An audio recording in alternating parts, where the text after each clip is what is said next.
Yo, Atlas speaking, and welcome to part 6 of What If I Was Reincarnated in the World of Naruto as Naruto's twin sister. Let the tale begin.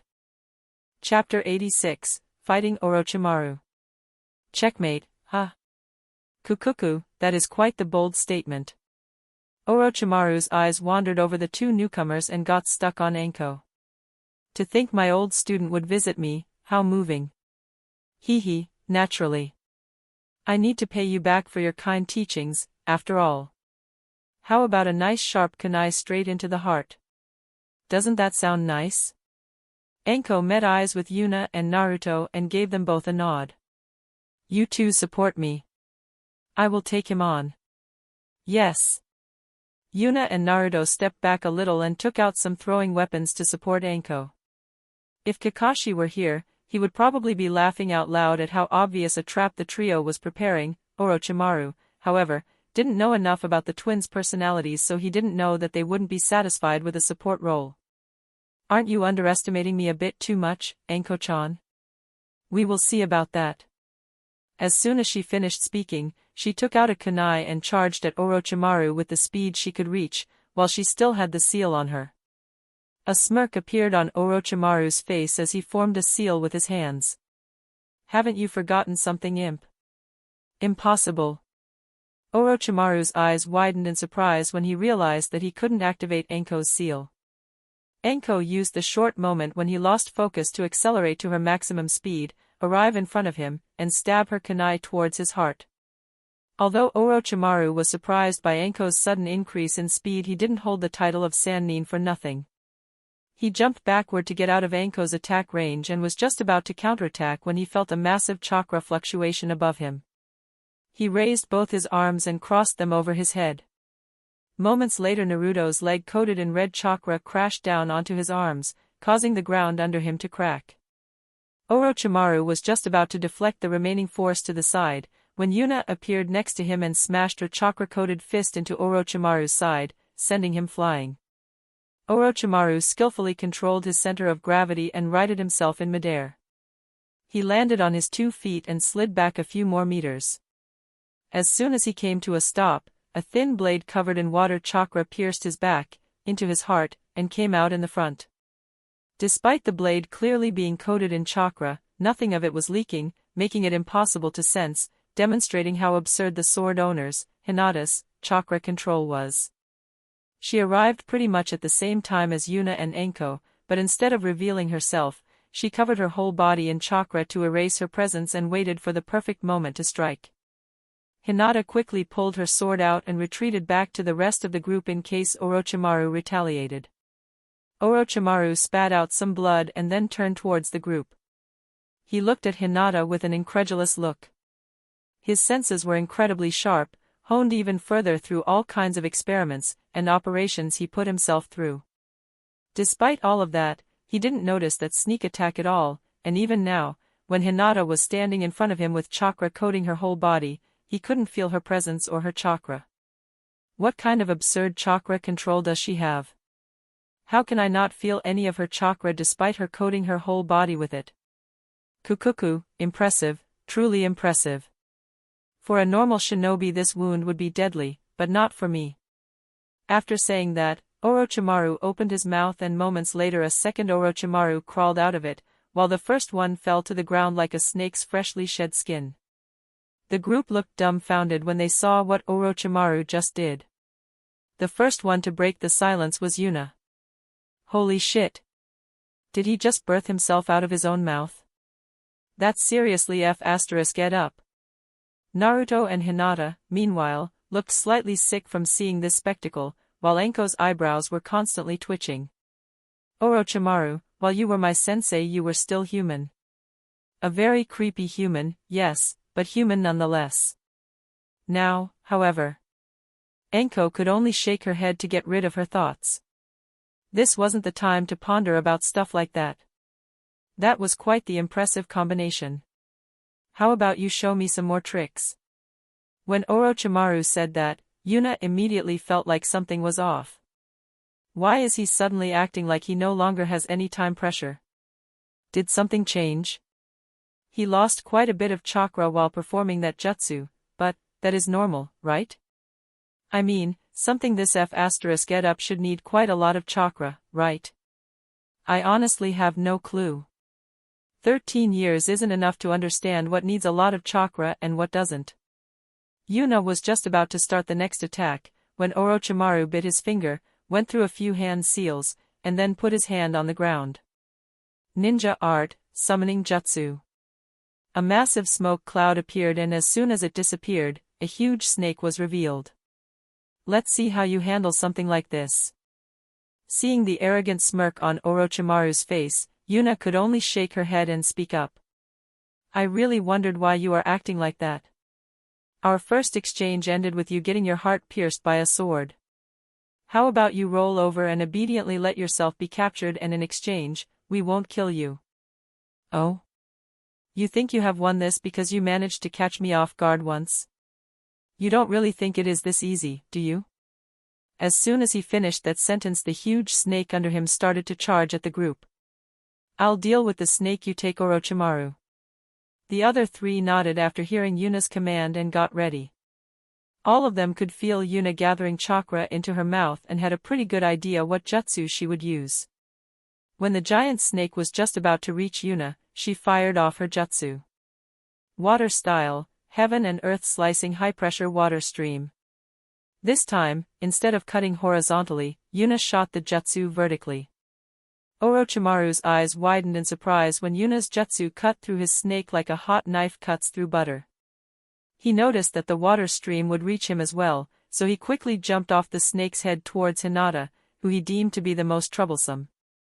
He flared his killing intent and wanted to paralyze Hinata with it. Hinata, however, didn't even flinch and tried to stab Orochimaru with her sword. Although Orochimaru dodged the attack, that moment of delay was enough for Anko and Naruto to reach them and attack Orochimaru together. The combined blows sent Orochimaru flying again, but just like before, he managed to right himself in time to land on his feet. Gotcha! Yuna appeared behind him and, this time, instead of stabbing his heart like Hinata did, she tried to behead him. A smirk appeared on Orochimaru's face as he easily dodged the attack like he knew it was coming. Hehe, I won't fall for the same trick twice. The 5 fingers on Orochimaru's right hand lit up and smashed into Yuna's stomach. Let's get rid of the Kyuubi's chakra for now. That should make it easier. 5 elements seal. As soon as Orochimaru's fingers hit Yuna's stomach, the red chakra coating her vanished and she staggered forward. While falling, Yuna's back was, coincidentally, pointed towards Orochimaru, and before he could even fully understand what was going on, 3 snow-white chains pierced through his body and sealed his movement. Not even half a second later, Anko appeared next to him and cut off his head, and then burned his body with a fire jutsu, making it impossible to revive himself again.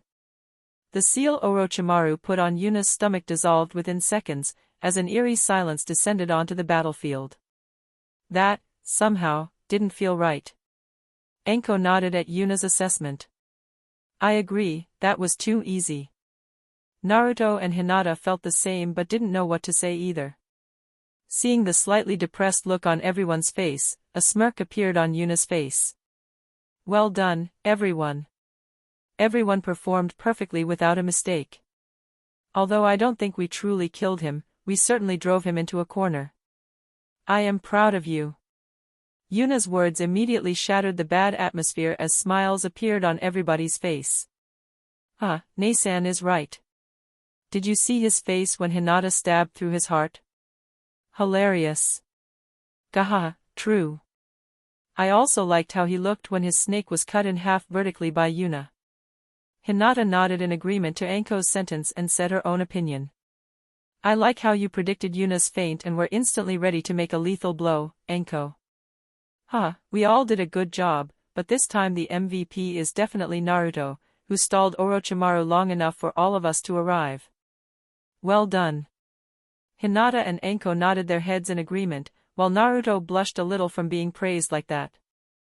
Alright, Naruto, as a reward the next 10 weeks will have an additional remende. At first, Naruto wanted to act humble about being the MVP, but when he heard about the reward, his eyes shone in excitement. Yes. I can't wait. Let's finish this quickly, so I can get my first serving of ramen as soon as possible. Yuna only chuckled and shook her head when she saw Naruto's seemingly unending craving for ramen. A gesture that was mimicked by Hinata and Anko. Chapter 87, Movements in the Background. While Yuna and the rest were fighting Orochimaru, a group of 8 ANBU were speeding through the forest of death. Their leader held a piece of paper with a childish crayon drawing on it. He would occasionally give the drawing a glance and then slightly adjust the direction he was going towards. When Hiruzen gave the drawing to him, the ANBU leader was sure he was getting pranked by Hiruzen. Now, however, he could only marvel at the usefulness of it. No matter what obscure methods Kabuto used to hide his tracks, one glance at the arrow on the piece of paper was enough to see through it. Even a child could track down an experienced shinobi with this. Kabuto, meanwhile, wasn't having a good time at all. No matter how many clones he spread out or how often he substituted himself with them or other things, nothing he tried worked at all. He could feel the ANBU coming closer every second, but there was nothing he could do about it but to run faster. After a few more minutes of running, however, someone he didn't expect to appeared. Kabuto, what is going on? Why are you being chased by ANBU? Have you blown your cover? I'm sorry, Orochimaru-sama. I don't know how they found out. I haven't even done any spy work this month. Worst of all, they can somehow track me down no matter what I do. Orochimaru's eyes widened when he heard that. Are they using a tracking seal? But how did they get it on Kabuto? That should take some time to do. Kabuto, circulate your cha, cough splat. Without any forewarning, Orochimaru coughed up some blood. Orochimaru-sama. What happened? Orochimaru, however, didn't answer Kabuto. He only looked at the blood he just spat out in disbelief. Moments later his anger burst forth. Those damn brats actually killed my special, blood clone. I will make them pay for this. The worst part is that I don't even know how it happened. Blood clones tend to live rather long, so it would be dangerous if they returned their memories when they die. Did ANBU reinforcement appear? But even then, I am confident I can run away. Was it Sensei? That's possible.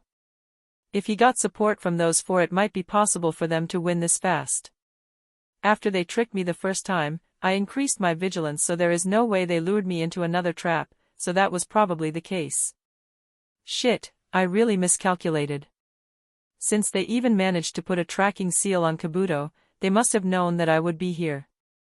Sensei was probably on standby from the start and just waited for me to make a move. I admit that was well played, but I won't be defeated this easily, Sensei. For now, let's cut off wherever that tracking seal was placed. I hope it isn't somewhere necessary. I would hate to lose the ever-useful Kabuto. Kabuto, on the other hand, was bewildered by what he just heard. Orochimaru-sama's blood clone was killed. This is quite the big deal. He will be weakened for a few weeks from now on. It isn't even certain that he will have completely recovered when the big event starts. We need to get somewhere safe, so I can treat him as soon as possible. Kabuto was just about to say something when Orochimaru gave him a glance that sent shivers through his spine.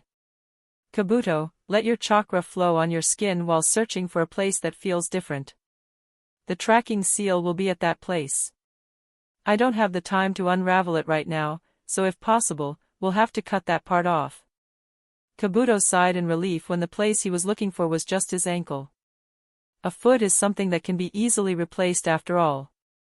A few minutes later, the ANBU team that was chasing after Kabuto arrived at their target. All of them looked at the cut-off foot on the ground and could only shake their heads. Seems like he noticed the tracking seal and decisively cut it off his body. He must have had some help. There is no way he could get away from us with only a single foot. For now, we will keep searching some more.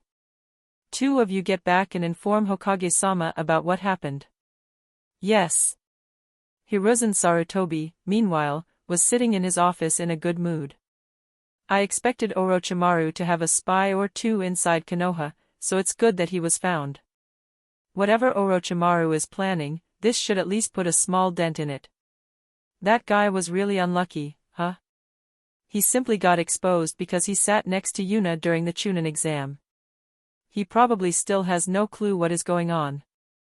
From his perspective, Yuna isn't involved in the case at all. He was simply partaking in the Chunin exam, and the next thing he knows is that a bunch of ANBU are chasing him down. Hiruzen chuckled a little when he imagined what kind of weird reason Kabuto would come up with to explain his failure to keep hidden. A moment later, there was a knock on the door. Hokage-sama, I have an important message from Anko Mitarashi-sama. Enter. A Chunin that was part of the crew responsible for the Chunin exam entered the room and immediately kneeled in the middle of the office. Mitarashi-sama's student told her that there is a very high chance that Orochimaru is currently in the Forest of Death. Hiruzen's eyes widened when he heard that. If Yuna is the one to say it, the chance of it being true is rather high. Although she likes messing with people, I don't think she would do something as stupid as crying wolf. At least not without a good reason for doing so. He was just about to get ready for battle himself when there was another knock on the door. Hokage-sama, we have an important report from our ANBU captain. Hiruzen hesitated for a split second whether to listen to the report now or later, but since it was about a person Yuna claimed to smell like a snake, there was a rather obvious connection that might be important. Come in and follow me to the Forest of Death and make your report while we move. We need to move as soon as we can. Although the ANBU outside were startled for a moment, they still entered Hiruzen's office and prepared to return to the Forest of Death together with Hiruzen. While they were traveling, Hiruzen listened to the report and nodded his head. Chapter 88, Aftermath of the Battle. When Orochimaru let loose his killing intent for the first time, Sakura was paralyzed for quite a long time. She only got out of her stupor when she heard Sasuke screaming in pain. She frantically looked around and found him not too far away from her, lying on the ground while clutching his shoulder and screaming in pain. She was just about to ask what was wrong when a powerful explosion echoed through the forest. She turned her head around just in time to see Yuna smashing her fist into Orochimaru. There is no way she can actually fight that monster. How could she possibly be that strong? Moments later, however, Sakura saw Hinata pierce her sword through Orochimaru's back, which surprised her even more. Even that meek little Hinata is fighting? How is that possible?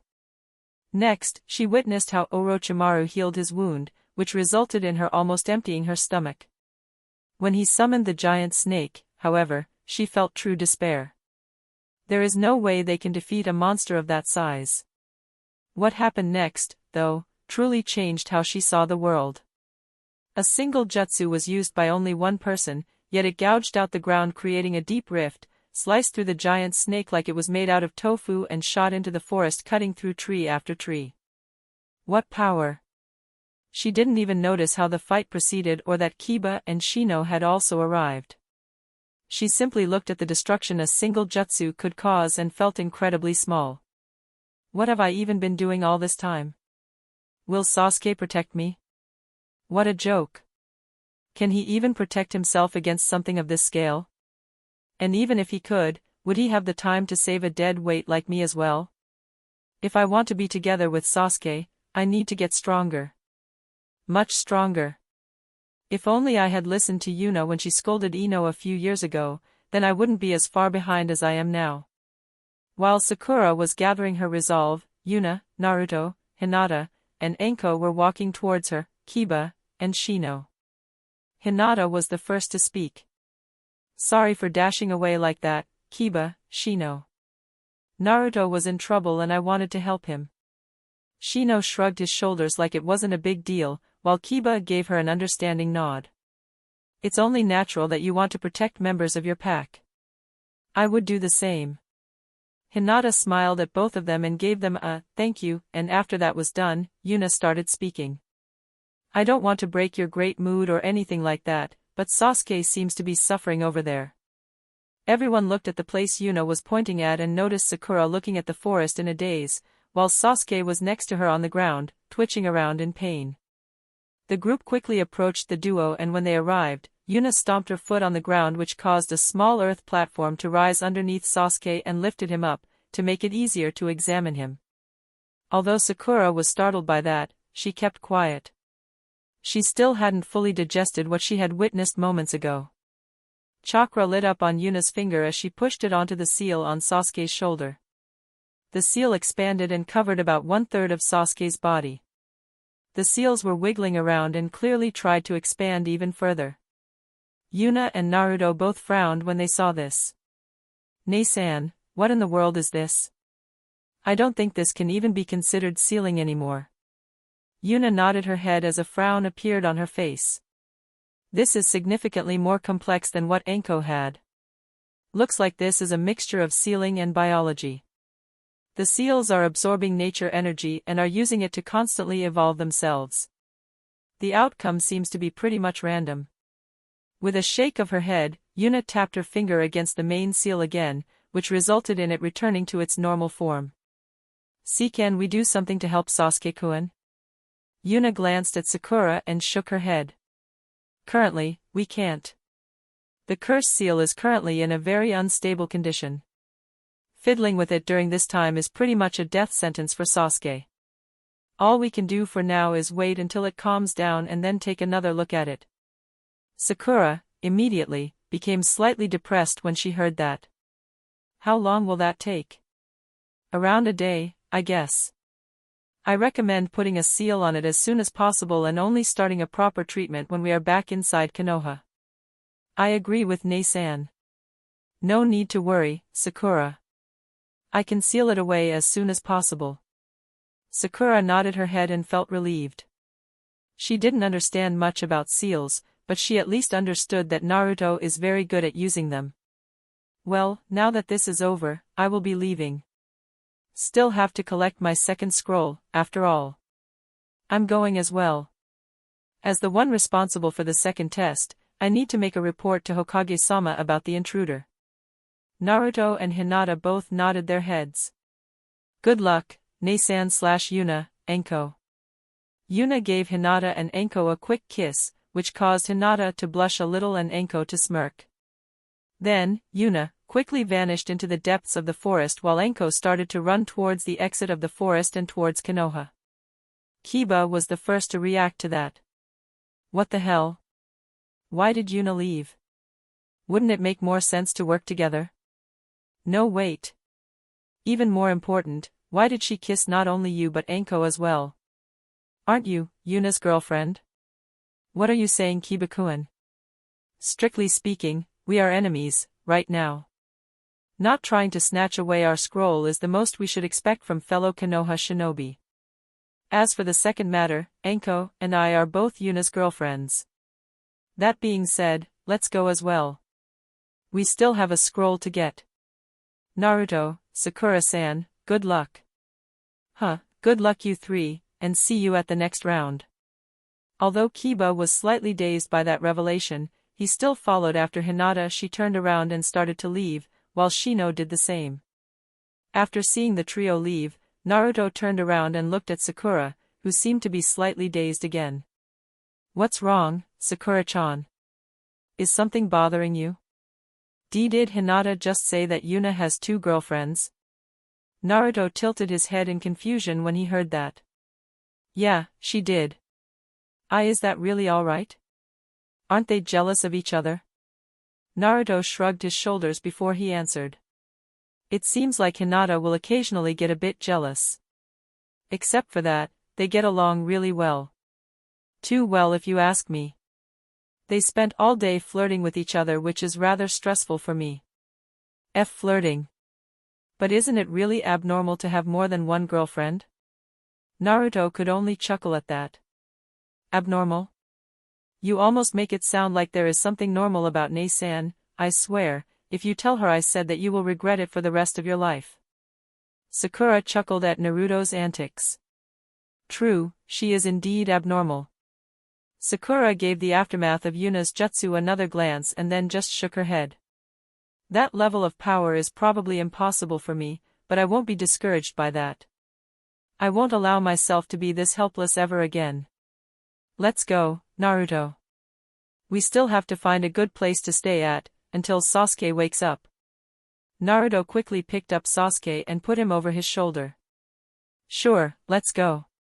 If we can find a good place, I can secure it with some seals to make it harder to invade.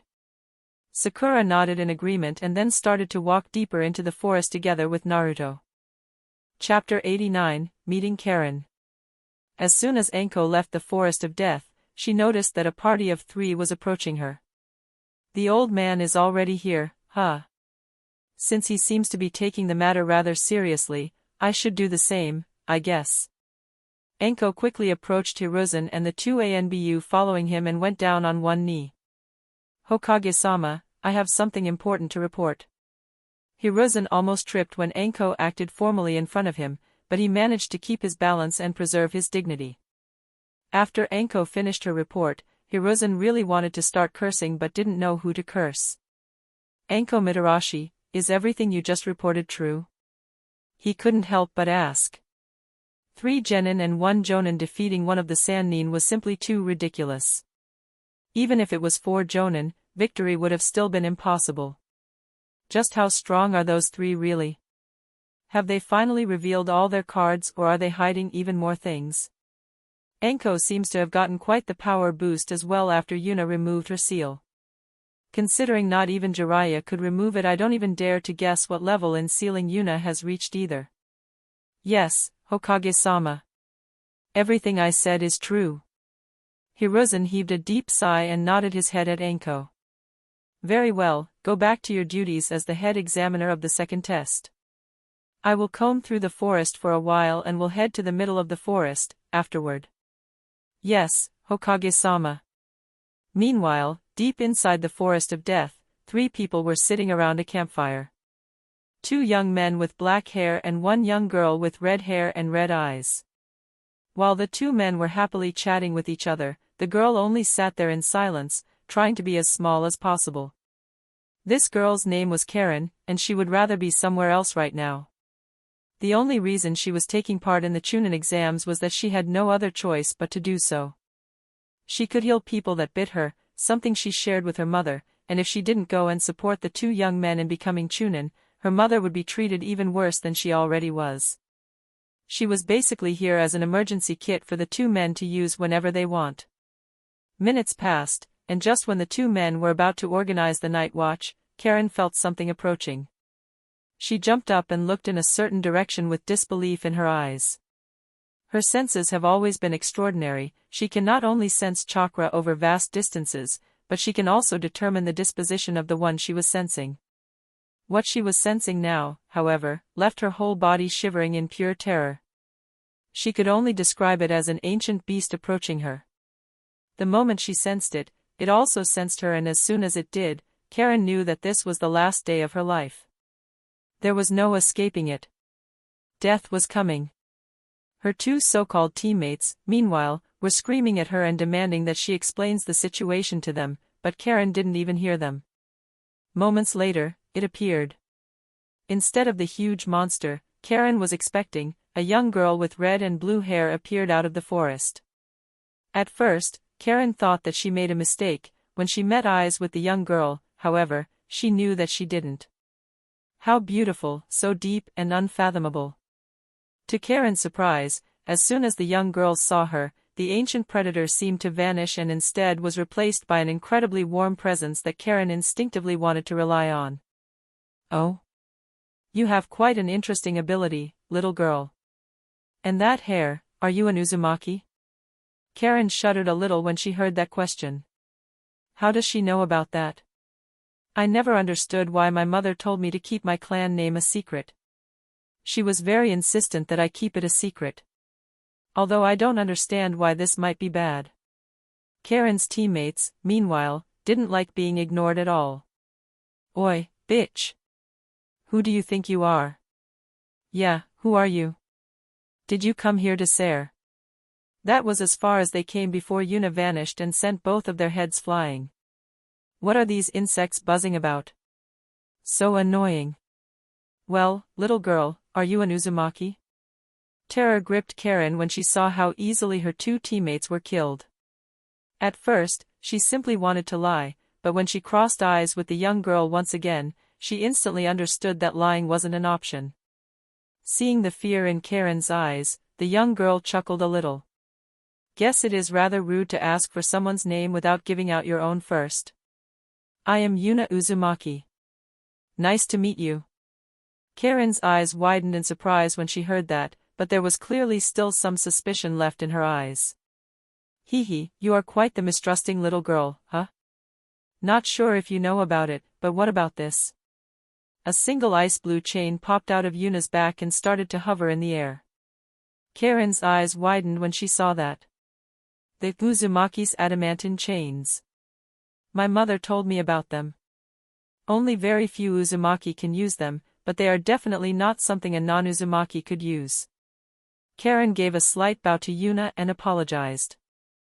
I am sorry for how I acted. My name is Karen Uzumaki. No worries, Karen.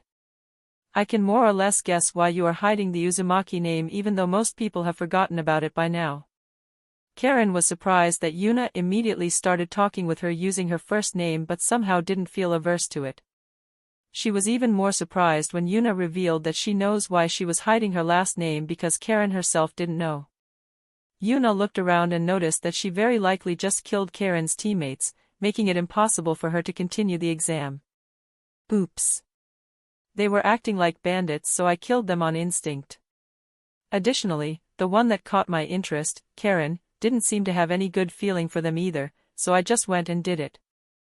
I hope Karen isn't too interested in becoming a Chunin. Yuna gave Karen another look and a frown appeared on her face. She seems to be undernourished. Is she getting mistreated in her village? Might as well poach her away. Yo, Karen, interested in joining Konoha? Very subtle. Never said I would make it subtle. Karen, naturally, was completely dumbfounded by that sudden question. No need to be surprised. I can see that you are not living that great a life in Kusa. How about you come to Konoha instead? The family should stick together, you know? Family? Naturally. The Uzumaki clan was known for its deep family bonds with each other. Since you are an Uzumaki, I am willing to put you under my protection if you want. Although Karen was shocked by that offer and really wanted to accept, she couldn't. I can't. And my mother, she is in. Oh? Your mother lives in Kusa as well, huh? Fine, I will go and grab her after the second part of the exam is over. Just like that? Isn't that impossible? Seeing that Karen was on the verge of accepting, Yuna took out a piece of paper and started to scribble on it. Nothing is impossible for me. If I want something, I take it. Your sensing ability made me curious, and after realizing that we are from the same clan I got even more curious. If all I need to do to get you to join Konoha is to kidnap a single person, I will naturally do so. Here, take this piece of paper and leave the forest of death. Go to the first overseer you find and tell him or her that Anko Mitarashi's student sent you with a message for her. When Anko appears, hand her this piece of paper. After saying that, Yuna gave Karen the paper she has been writing on for a while now. Karen looked at it with wonder, but couldn't see anything written on it. Will this really be alright? Of course. Karen crossed eyes with Yuna once again, and the only thing she could see and feel was unwavering confidence. A wide smile appeared on Yuna's face. Trust me. Seeing Yuna's bright smile, Karen's face started to blush pink at first, and after watching Yuna's face for a few more seconds, red. Ding! Another young girl has been corrupted by Ho. System notifications off. Access denied. TSK. Meanwhile, in another part of the Forest of Death, Hinata's head shot up and she started to frantically look around. What's wrong, Hinata? Is someone coming? A frown appeared on Hinata's face. I am not sure. I felt some kind of disturbance, but I can't really put my finger on it. You mean like a disturbance in chakra? No, not chakra. Something else. Since nothing seemed to have changed around them and no enemies were appearing either, Hinata decided to shelf the problem for now. Maybe Yuna has an idea what that was? I will ask her later. Chapter 90, Sasuke Awakens. Naruto and Sakura managed to find a good hideout rather quickly. They found a huge hollowed-out tree, and after spending a few minutes putting seals on it, they both entered it and sat down. Sasuke, meanwhile, was still unconscious. Naruto was sitting cross-legged while taking calm deep breaths. The fight against Orochimaru put more pressure on him than he would like to admit, and despite some time passing since then, he could feel that his heart was still beating faster than it usually does. Now that they were at a secured place, it was the perfect chance to calm his nerves. I am still not strong enough. If I were to fight Orochimaru alone, I would have no chance of victory. Even running away might be impossible. I need to get even stronger. Well, you still have a lot of space for growth, so I wouldn't worry too much about it. Your body is still far away from its prime after all. That's true as well. I will still keep pushing myself further and further. I feel like the future will be very hectic. Indeed, there is definitely something going on in the background. Just keep growing stronger, and sooner or later you will be able to use all of my chakra. That should prevent most people from even thinking of messing with you. True.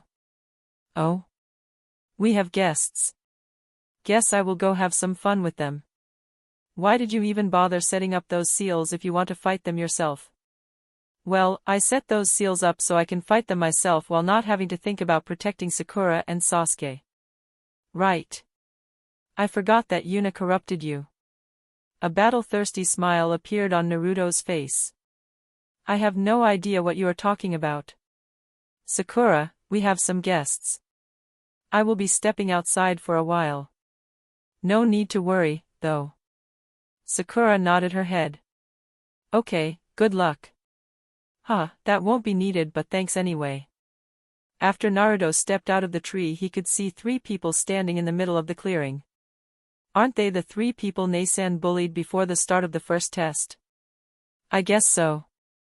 Look. That mummy still has the imprint of Yuna's shoe on his face. Or at least on the visible parts. Oh. That's true. Must have really heard if the markings are still visible half a day later. Yo, the name's Naruto Uzumaki. Did you come here to hand over your scroll? That is good. Throw it over, then you may leave. Seeing that all 3 of them were glaring angrily at him, Naruto chuckled a little. Nasan was right, provoking your enemies is really fun. We have no time for games, brat. Hand over Sasuke and we will allow you to live. Geez, Sasuke again. He sure is popular, huh? Shouldn't he at least tell me his name first? Oh well, henceforth he shall be known as Mummy. Sorry, Sasuke just had a speed date with this really creepy guy with a very long tongue and is still rather exhausted from all the action they had together. Maybe come back later? The trio's eyes widened when they heard that, while the mummy in the front muttered, Orochimaru-sama met him. Oi, Kurama, am I having a stroke, or did mummy just say Orochimaru-sama? Pretty sure he did. I guess intelligence isn't very high up on Orochimaru's priority list for his subordinates. Considering he basically admitted to being a subordinate of Konoha's most hated traitor during the Chunin exam that is held by Konoha, I am pretty sure that being stupid is rather high on the priority list instead of intelligence being low. Even if Orochimaru-sama met him, we were still ordered to kill him, and that is exactly what we will do now. Move aside or die. You can't be serious. Is he trying to frame Orochimaru? Pretty sure he is simply very stupid. Yeah, I thought so. Naruto shook his head and approached the trio. Might as well tell you that the one who beat you up previously was my Nasan, and apologize that my shoes have a different pattern than hers, so I won't be able to duplicate Nasan's marking. Well, most of your face is covered anyway, so I guess that doesn't matter, Mummy. Mummy's visible eye became red in anger when he heard that. He readied the device he had on his right arm and charged at Naruto. Killing her little brother will be the first step to erasing the humiliation I have received. Resonating echo drill. He swung his arm at Naruto, which he easily caught with one hand. Although Mummy was surprised by how easily Naruto blocked his attack, a smirk appeared on his face. You will pay for your arrogance. Just like Naruto saw it before the first exam, Chakra was directing the sound waves from Mummy's right arm towards his ear. He flared his chakra and easily disturbed it, just like Yuna did previously, and then punched Mummy into the stomach, sending him flying away. Arrogance, huh? If I showed genuine arrogance during a fight and lost it because I was looking down on my enemy, I don't even dare to imagine Neisan's punishment. I probably wouldn't be able to even see ramen for a very long time. Gahaha, she is rather sensitive when it comes to that, isn't she? She would probably spank you for 3 days straight, wouldn't she? Naruto shivered at whatever punishment Yuna would have come up with. Next, he noticed a few senbon flying at him and that a few had bells attached to them. Naruto moved his hand and caught all of them midair. As soon as he did, the bells rang and he could feel a weak genjutsu trying to confuse his senses. Oh? Genjutsu through sound. Haven't seen that one before. Naruto, instantly, cancelled the genjutsu and gave the bells a closer look. Moments later he tossed the bells aside like a child that was no longer interested in a certain toy. Normal bells. I thought there might be some seal on them to amplify the effect, but there was nothing. Not interesting. Naruto could feel that the third person was currently gathering chakra in his hands. He pointed the palms of his hands towards Naruto and Naruto couldn't help but be surprised when he saw that there were holes in them. Good thing Neisan isn't here. She would probably make a ridiculous amount of obscene jokes if she saw this guy. Anyway, he will be named Handjob Man from now on. Die. Decapitating airwaves. A powerful gust of wind was shot at Naruto. So he can shoot air out of those openings? Isn't that just wind jutsu with extra steps? Oh well. Wind style, great breakthrough. Naruto shot out his own wind jutsu and as they clashed with each other, Naruto's jutsu easily won the fight and was heading towards Handjob Man. Handjob Man, however, increased the chakra flowing towards his hands. Extreme decapitating airwaves. Now, his attack was barely enough to cancel out Naruto's jutsu. How curious, he can increase the output mid-attack, huh? But those holes are probably a huge weak point, right? I wonder what happens when you plug them shut while he is gathering chakra. Naruto was just about to go on the offensive when a burst of corrupted chakra came out of the place where Sakura and Sasuke were waiting. At first, Naruto wanted to activate every seal he prepared to restrain whatever had just appeared, but he noticed rather quickly that the chakra felt a little bit like Sasuke's. This feels really disgusting. This might not be as easy to seal away as we were expecting. Moments later, Sasuke walked out of the hollow tree followed by a confused Sakura. Sasuke had significantly more chakra than he previously did and black markings were covering the left side of his body. Sasuke-kun, are you alright? Yeah, I can feel power overflowing from within me. I have never felt this great. I finally get it now. I only live for my revenge. As long as it is for my revenge, I will do it. Even if I have to eat fruits presented by the devil. And it's gone. Seems like Sasuke's last chunks of sanity have finally left the room. A true prodigy. From what I know, it is rare for Uchiha to reach such a high level at such a young age. I wonder what he will do now. Does he still recognize me as an ally? Hehe, you still don't get them. When they acquire more power they step forward with arrogance and want to flaunt it. Sasuke scanned the battlefield and then slightly lifted his head up to show that he was looking down on everyone here. Naruto, step back. I will deal with them. Wow, you actually got that right. Not bad, Kurama. I should probably kowtow in front of Uchiha-sama for finally calling me by my actual name and coming to my rescue, huh? That would be appropriate. Naruto pondered for a moment and then just shrugged his shoulders. Sure, go ahead. Do me a favor and find out what happens to Handjob Man over there when you seal the holes in his hands while he is gathering chakra in them. That's the only thing that still interests me about them. What did you just call me? Handjob Man immediately got angry when he heard Naruto's nickname for him, which Naruto found slightly unreasonable. How else am I supposed to call him? He didn't give me his name, after all. Handjob Man, immediately, started to gather chakra in his hands, but before he finished doing so, Sasuke appeared in front of him and kicked him away. An arrogant sneer appeared on his face as he looked at the 3 hostile shinobi around him. I will play with you for a while. Show me what a bunch of weaklings like you can do. Oh boy, good thing he isn't Nasan's little brother. Considering he is only slightly stronger than those 3, that sentence would have certainly earned him a spanking. What do you mean by, good thing? That would be absolutely hilarious. Naruto went quiet for a while and then nodded his head in agreement. I guess that is true. That would indeed be pretty hilarious. Chapter 91, A Special Kind of Genius. What followed was a rather one-sided beatdown. The trio seems to be rattled that their beloved Orochimaru-sama would gift Sasuke a hiki, so they barely summoned the effort to resist. Mummy seemed to be the most shocked and didn't even try to attack Sasuke. After Sasuke broke one of Handjob Man's hands, the black markings on his body receded, which resulted in him staggering and almost collapsing to the ground. Naruto was already looking through his bag to find some snacks, so he can properly enjoy the reverse beatdown, but to his disappointment, Mummy handed over his scroll and left. What the hell, Mummy? You should have at least snuck a few kicks in before leaving. I would have even pretended to not be able to reach Sasuke in time to prevent it. And why is Sasuke looking at me this smugly? Does he want applause? Pretty sure he does.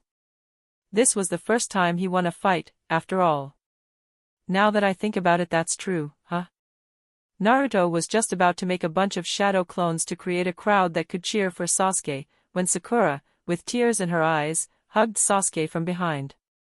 Please don't become like this ever again. Naruto could only shake his head when he heard that.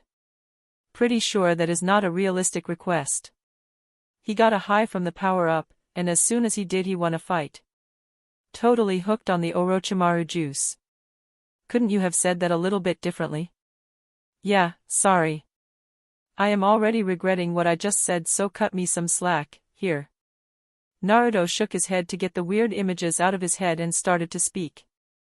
Well, now that our princess has awoken from her slumber and Mummy gave us the scroll we needed, we might as well race to the tower in the middle of the forest and get this over with. The earlier I can get away from Sasuke, the ticking time bomb, the better. If I suggest putting a seal on that curse mark, he will probably fight me to the death. Sigh, so troublesome. Meanwhile, outside the forest of death, a little mouse was frozen in fear in front of a snake. Oh? So Yuna gave you a message for me, huh? Why yes, Mitarashi-sama. Karen really wanted to curse Yuna right now. Although the feeling Anko gave off wasn't as dangerous as Yuna's, but Karen still felt like a dangerous predator appeared in front of her. With shaking hands, she handed over the piece of paper that Yuna had given her. As soon as Anko touched it, text appeared on it. Dear Anko. 2 shinobi from the grass were unfortunately killed by Orochimaru, while a third one, a girl with red hair and red eyes, was kidnapped by him due to her powerful sensing capabilities. On a totally unrelated note, the girl in front of you is Karen Uzumaki. I decided to pick her up due to her powerful sensing capabilities and her being an Uzumaki. Please handle it like the other Uzumaki that were brought to Konoha. With love. Yuna. Anko chuckled when she finished reading Yuna's message, which was written in the typical Yuna style. At the same time, she couldn't help feeling happy about the last part. I see, having you become part of Konoha shouldn't be a problem, just don't announce loudly that you were originally a shinobi from the grass. Is it really that easy? Anko only shrugged her shoulders. It's Yuna after all. This much is normal. Karen's face brightened when Anko said that. So, I was right. She seemed really dependable when I first saw her. And it's really cool how determined and confident she is. And her smile is, hee hee. Anko slightly raised her eyebrows when she saw Karen gushing about Yuna with a blush on her face. She sure works fast, huh? A smirk appeared on Anko's face. Hey, Karen. Just out of curiosity, do you like reading books? Although Karen was slightly taken aback by that sudden question, she still nodded her head. I do. A predator-like smile appeared on Anko's face. I wonder if you have ever heard of the book Garden of Lilies? Karen's face immediately turned crimson when she heard that name. No, I haven't. Oh? Are you sure about that? Enko was slowly approaching Karen, and despite them being outside, Karen felt like she was being backed into a corner. Hee, you fell for Yuna, right? Karen blushed even harder when she heard Enko's question. No. I. Hee, you are in luck, Yuna actually likes women. Karen's eyes lit up when she heard that. So, I have a chance. First, we'll get to know each other better, then we'll starting dating, after a while, we will start kissing and then gihi. Although Enko wasn't sure what kind of fantasy Karen was having, her surprisingly lecherous smile gave a rather good indicator. Guess I should wrap this up. I wonder how she will react to this. Well, there is, even more, I haven't told you yet. Yuna is already together with someone. Or in fact with 2 other people. And she actually wants to increase that number even further. At first, Karen completely froze up when she heard that. Then, she started blushing harder and harder. Next, her smile became more and more lecherous until it no longer resembled a human, and finally some blood came out of her nose and she fainted with a blissful smile on her face. This little girl is a different kind of genius, huh? This should be fun. I wonder how Hinata will react when she finds out that Yuna has picked up another girl. Hee, so much fun. Hinata and her team had just defeated a bunch of range shinobi with gas masks that prepared a trap near the goal, when Hinata, yet again, abruptly lifted her head and started to scan her surroundings. What wrong, Hinata? Are there even more of these weirdos lurking around? Hinata was still scanning her surroundings with her Byakugan, but couldn't find anything. A frown appeared on her face. It is the same feeling as last time, but much stronger. It feels like something happened that I didn't want to happen. That sounds rather strange. Hinata nodded her head, but the frown stayed on her face for a while longer. Whatever, we have more than enough scrolls, so let's get out of here. Finally. Although it was only a day, being constantly on guard is rather stressful. Although Hinata nodded her head in agreement, she didn't think that was actually the case. After all, she was always on guard, no matter the situation, so she didn't feel much pressure during the second test. The only time she felt the pressure was during the fight against Orochimaru. The fatigue of that instantly vanished after Yuna kissed her, though. A few days later, the second test finished and it was time for the next part of the Chunin exam. Chapter 92, Preliminary Matches Part 1. Everyone who passed the second test was called into a big assembly hall that could also be used as an arena. After everyone was here, Hiruzen appeared and held a speech about the true purpose of the Chunin exam. He explained how it was to simulate a war between nations and how the exams are used to show off a nation's prestige. Yuna, however, barely listened to any of it. She was scanning through the people who made it and thought about who she would like to fight. Well, Gaara is an obvious choice. I won't deny that I would have fun fighting Naruto and Hinata either, but there really isn't anything special about that. We fight each other rather frequently, after all. Apart from these 3, the only one that catches my attention is Rock Lee. His center of gravity is slightly off while walking, so he is probably wearing weights. He seems to put himself through incomprehensible amounts of training, and despite that, his chakra level seems to be pretty low. Seemingly no talent, and yet he is willing to push his body past the breaking point again and again with unshakable determination. He probably has some ridiculously impossible dream, and despite not having the talent to reach it, he keeps pushing himself. Unwavering and without doubts. Someone like that is worthy of my time, no matter how weak or strong he currently is. For a person like that, there are only 2 choices, reaching his dream, or death. Determination like that is something I can respect. While Yuna was thinking about who she would like to fight, Hiruzen finished his speech. A few moments later, a new shinobi appeared on the stage. I will be taking over from here on. My name is Hayate Gecko Cough. Is he alright? He looks like he is about to die. Due to there being too many contestants that managed to pass the second exam, we will have to hold preliminary matches to thin out the crowd. Oh? Preliminaries? Well, I don't really care. What's with all the coughing though? This is rather annoying. Since none of the other Jonin present seem to mind, it's probably a permanent issue. I don't think he can take stealth missions like that. After Hayate finished explaining the rules, which pretty much boiled down to one-on-one fights and no killing, a huge screen was lowered from the ceiling to reveal the first two fighters. After a few moments, the first match was decided, Naruto vs Chuji. Yuna could only shake her head at that. Chuji won't even know what hit him. Huh, alright. I'm going first. Chuji, meanwhile, smiled a little. At least it isn't one of those weirdos from the other villages. If it is against Naruto, I might actually win.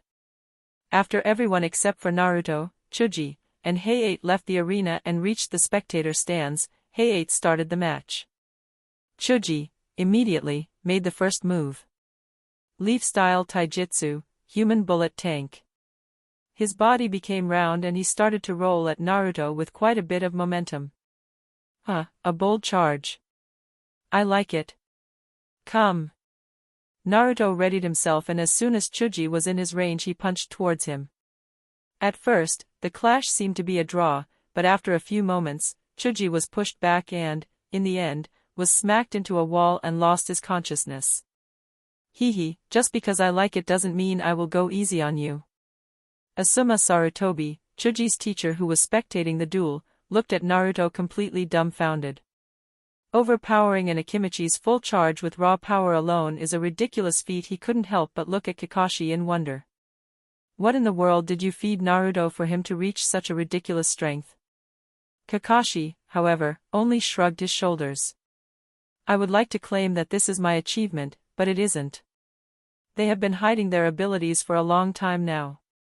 Guess they are finally ready to show themselves publicly. They? Enko, who was here because she is Yuna's sensei, intervened before Kakashi could answer. Asuma, just wait and see. I hope you are ready for a good show. He raised his eyebrow at Enko but could see that neither Enko nor Kakashi were willing to say more, so he decided to drop the matter for now. Meanwhile, the next match was announced, Sakura vs Ino. After the two left the spectator stands and met in the middle of the arena, Ino couldn't help but smile wryly. Sakura, you. Yeah, I know. Victory is impossible. Ino widened her eyes when she heard that. She wanted to advise Sakura to simply give up the match and expected to be yelled at with some nonsense involving Sasuke in return. Seeing the surprised expression on Ino's face, Sakura really didn't know what to say. Was I really that bad? That is impossible, right? She shook her head to get rid of the unimportant thoughts and answered Ino's questions before she could ask them. During the second exam, I realized how weak I am, but I won't give up so easily. I will become stronger and reach what I am aiming for. When she said that last sentence, she glanced at Sasuke for a moment before her eyes focused back on Ino. I will lose this, but I won't go down easy, at least. So come, Ino. It is good that you finally got your resolve. Fine, here I come. I won't hold back. 5 seconds later. Guess I should have held back. The winner is Ino Yamanaka. Ino couldn't help but feel slightly awkward while walking back to the spectator stands. She got pumped up for the fight and then knocked Sakura out with one punch. That felt really anticlimactic to her. Yuna chuckled a little when she saw Ino's dissatisfied expression. I really wonder what she expected to happen. As far as I know, Sakura has never trained properly. Fighting against Ino, who, despite starting a little late, has quite a few years of training under her belt, had an obvious outcome. Instant victory. The next fight was a girl called Tenten against someone from Suna called Temari, and Yuna could only shake her head at the bad compatibility between those two. I can't help but feel a little bad for that Tenten girl. She pretty much met her hard counter. I am not sure why she is so insistent on throwing every single one of those weapons at her enemy, though. She might want to learn to actually wield them as well, should give her quite the power-up if she can casually switch weapons mid-fight. How in the world is she supposed to learn fighting with all these weapons? Even I know that it takes a lot of time to properly learn how to use a weapon. Not really. Although I only focused on one weapon in my previous life, I still decided to get a basic level of mastery in most other weapons as well. That only took me a few hundred years. Oh, guess I understand the problem now. The next match was rather interesting to Yuna, not because of the strength of the fighters, but because Shikamaru somehow won it, while following his self-made rule not to hit a woman. Damn, if only he was more interested in getting stronger. I feel like he could have become someone seriously powerful. Too bad he is just a lazy bum. The next match was quickly announced that it was Sasuke Uchiha vs Dosu Kinyuta. When Naruto heard the announcement, his eyes lit up. So, Mummy's name was actually Dosu Kinyuta, huh? Well, my nickname was kinda close, so it's fine. I wonder if Sasuke can defeat him without relying on Orochimaru's Hiki? Properly not. Well, even if he loses now, it's not like I care. At the current stage of the Chunin exam I am no longer shackled by my teammates after all. The next match was rather interesting to Yuna, not because of the strength of the fighters, but because Shikamaru somehow won it, while following his self-made rule not to hit a woman. Damn, if only he was more interested in getting stronger. I feel like he could have become someone seriously powerful. Too bad he is just a lazy bum. The next match was quickly announced that it was Sasuke Uchiha vs Dosu Kinyuta. When Naruto heard the announcement, his eyes lit up. So, Mummy's name was actually Dosu Kinyuta, huh? Well, my nickname was kinda close, so it's fine. I wonder if Sasuke can defeat him without relying on Orochimaru's Hiki? Properly not. Well, even if he loses now, it's not like I care. At the current stage of the Chunin exam I am no longer shackled by my teammates after all. Moments later, Sasuke and Dosu stood in front of each other in the middle of the arena. Sasuke had a confident smirk on his face, while Dosu had an annoyed frown. Dosu regretted running away from Sasuke inside the forest of death. He was so shocked about Orochimaru granting Sasuke power, that he stopped thinking about the situation properly. That damn Orochimaru no need for the Sama, huh? He sent us in as guinea pigs to test Sasuke. There is no way I can accept that. Whatever plans he might have, I will get rid of Sasuke today, to destroy them. That is what he gets for treating me as a guinea pig. Sasuke, meanwhile, noticed that Dosu seemed to be absent-minded, which caused his smirk to become cocky. You might as well give up. I have beat you once while you had the support of your team. Now that you are alone, you have no chance at winning. Dosu shook his head at Sasuke shamelessly claiming that he won against all three of them, but didn't say anything about it. He only readied the device strapped to his arm and prepared for combat. Moments later, Sasuke did the same and activated his Sharingan. Kakashi told him not to use the seal, but Sasuke didn't care too much about that. For now, he would suppress it, and when things become dangerous, he would just use the seal freely. He saw no reason to not use the power that was given to him. Both contestants charged at each other. Dosu swung his hand to use his sound attack, but due to his Sharingan, Sasuke saw through it instantly and managed to evade the sound wave. Sasuke tried to close in on Dosu but was yet again met with a sound wave. An annoyed frown appeared on Sasuke's face as he went through a few hand seals. Fire style, Grand Fireball Jutsu. The fireball approached Dosu, but he yet again swung his arm and shot out a sound wave to split the fireball in the middle. Hee, what's wrong? Didn't you defeat all three of us on your own? What happened to that?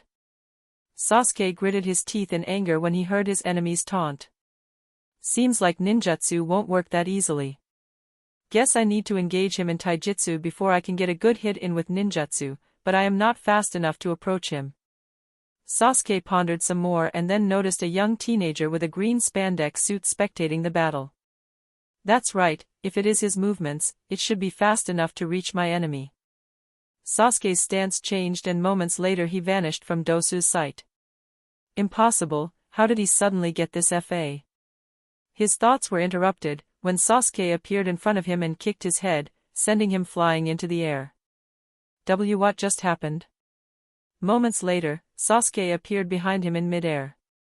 From here on it will be my original. Sasuke kicked towards Dosu's side, but he managed to block the kick, just for another one to smash into his other side. Dosu flinched from the sudden pain and wasn't ready to defend himself. As soon as he hit the ground, Sasuke spun around and drove his heel into Dosu, knocking him out. Sasuke could feel the seal encroach on him but managed to suppress it with his will. Like I would lose control this easily. I am the one in charge and decide when I want to activate the seal. There is no way I would let it activate on its own. Sasuke dusted off his clothes and walked towards the spectator stands. He could feel that the short time he used Lee's movements cost him massive amounts of stamina, and he couldn't help but wonder how someone could deal with the ridiculous stamina cost. Despite being close to the limit, Sasuke pretended to be completely fine and walked with his back straight. The next match was Kankuro vs Shino, which Yuna found rather interesting. Two weird fighting styles clash against each other. One controls puppets and the other one insects. From the feeling they give off, they should be rather similar in strength. The fight started, and, just like Yuna had thought, the strength of these two was rather similar. The result was that Kankuru's chakra was eaten by Shino's insects, while Shino was poisoned by Kankuru's puppets. A draw. The next match was supposed to be Gaara vs Kiba, but when Kiba realized that Akaramu, his Nin-ken, was extremely afraid of Gaara, he simply gave up. The Inuzuka clan usually trust in the instincts of their Nin-ken, so Kiba would naturally do the same. The next fight was Niji Hyuga vs Zaku Abumi. As soon as Yuna noticed the holes in his hands, she couldn't help but gawk. Naruto, did you see the hands of that guy's? What the hell? Naruto, however, had a serious look on his face as he looked at Yuna. Nei-san, that is really rude. He isn't that guy, he has a proper name. He is called Handjob Man. Yuna, immediately, seemed to be apologetic as she lowered her head. I see, that was really rude of me. So his name is Handjob Man. What a majestic name. Zaku, meanwhile, tried to ignore the roaring laughter he heard from the spectator stands and focused on his enemy. Unfortunately, that didn't get him very far, because as soon as the fight started, Niji approached him far faster than he expected and slammed his palm into Zaku's stomach, knocking him out instantly. After the end of another anticlimactic battle, the screen atop the arena started shuffling through the remaining fighters and displayed the next match, Yuna vs Lee. As soon as Yuna saw who she will be fighting, she vanished where she stood and reappeared in the middle of the arena with an excited smile on her face.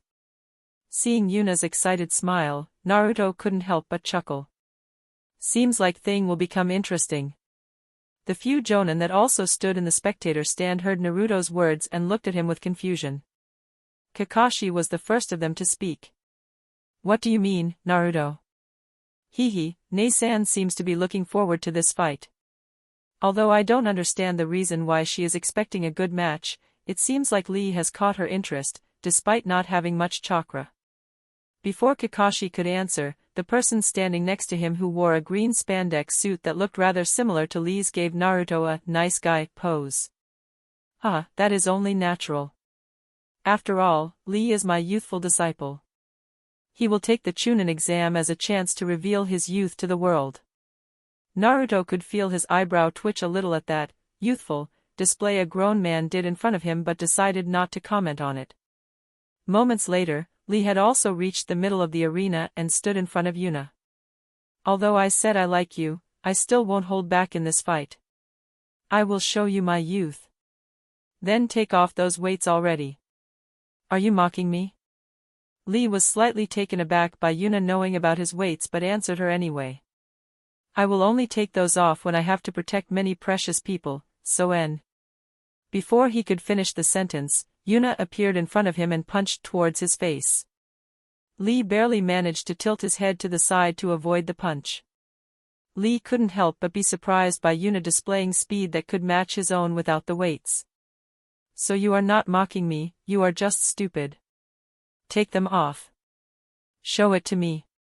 Is this what you have been pushing yourself for? All that hard work only to be defeated because you shackled yourself to your own rules? Lee was surprised by Yuna's words and jumped away from her to get some distance. Yuna could have easily followed him but decided not to. She wanted a good fight and not a one-sided beatdown. While Lee was still contemplating what to do, a loud voice echoed over the battlefield. Take them off, Lee. It is time to show off your youth. A fire began to burn in Lee's eyes as he was looking at his sensei. Yes, Jai-sensei. Moments later, he sat down on the floor and removed the weights he had around his ankles, and held them up with his hands. All right, now I can move much easier. As soon as the weights hit the ground, a huge explosion echoed through the arena, showing just how heavy those weights were. While almost everyone was dumbfounded by that, Yuna's smile grew even more intense. I knew it. That guy is a monster. This will be a lot of fun. Yuna lifted her hand and caught Lee's punch that was about to hit her in the stomach. Lee's eyes widened when Yuna managed to catch his punch and flinched a little when Yuna's battle-thirsty aura exploded out, flooding the whole arena. Show me what you got, Lee. Chapter 94, Rock Lee. Most genin could only watch the high-speed battle unfolding in front of them with awe, without properly understanding what was actually happening. Yuna and Lee were constantly appearing and disappearing inside the arena, while loud booms echoed out every time they clashed. Ha ha ha, very good, Lee. But that still isn't everything, right? You still have more to show. Yuna's joyous laughter echoed through the arena, unnerving quite a few people who were watching the fight. The most affected by the spectacle unfolding in front of the crowd was definitely Guy, Lee's sensei. Not in 100 years had he thought that someone would appear that could match Lee in pure taijutsu despite being a year younger. After another clash, Yuna and Lee took some distance from each other and stopped fighting for a moment. Although Yuna was enjoying herself, she felt like something was off. I am certain that he is still hiding a trump card, but that isn't the problem. Something feels off about him. A ridiculous amount of training and a powerful will. These criteria certainly fit him, but something is missing. A frown appeared on Yuna's face as she crosses her eyes with Lee's. What is your dream, Lee? What kind of place do you want to reach? Lee was slightly taken aback by that sudden question but answered anyway. It is my dream to prove that I can become a good shinobi even without being able to use ninjutsu or genj. Pathetic. Yuna's disdain-filled voice echoed through the arena, shocking the few people that knew her. Are you saying that my dream is pathetic?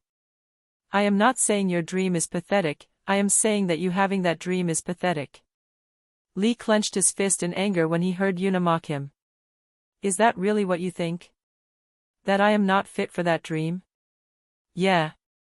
Lee was about to argue back, but Yuna interrupted him. How could you aim this low? Why are you putting your body through all this insane training if you have such an easily achievable dream?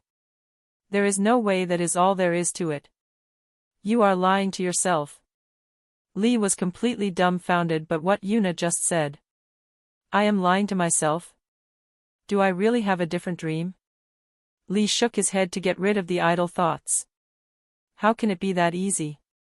I can neither use genjutsu nor ninjutsu, it is not EA. I don't give a shit about the nonsense you are telling yourselves. Fine then, if you don't realize it yourselves then let me put it into perspective for you. You win this fight, reach the third round and at the end of it you become a chunin. Doesn't that mean you have achieved your goal? A chunin can already be considered a good shinobi, right? You have achieved what you wanted, and only need to train at an adequate level to keep your rank. Will you do it?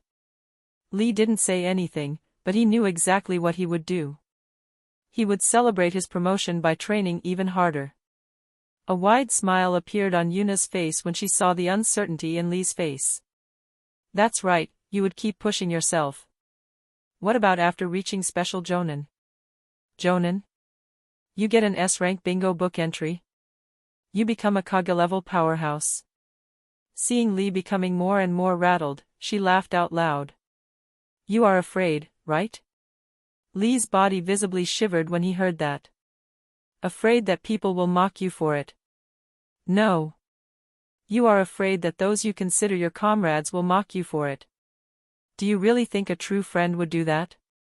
Would your sensei do that? Have you this little trust in him? Yet again Lee shook when he heard that. Would Guy-sensei mock me for it? Laughable. He would support me with everything he has. But what actually is my dream? What exactly am I aiming for?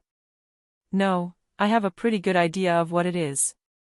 Seeing that Lee started to collect himself, Yuna nodded in acknowledgement. Well, I have been egging you on for long enough. Guess I should make the first step, then. Yuna spread her arms wide as she flared her chakra and cracked the floor underneath her. The weaker genin in the spectator stand staggered when Yuna's chakra washed over them. An overbearing pressure radiated out of her that even a few jonin couldn't completely ignore as her presence seemed to be getting bigger and bigger. I want to surpass everyone who stands in my way and eclipse this world's most powerful being. Those that stand in my way will be crushed.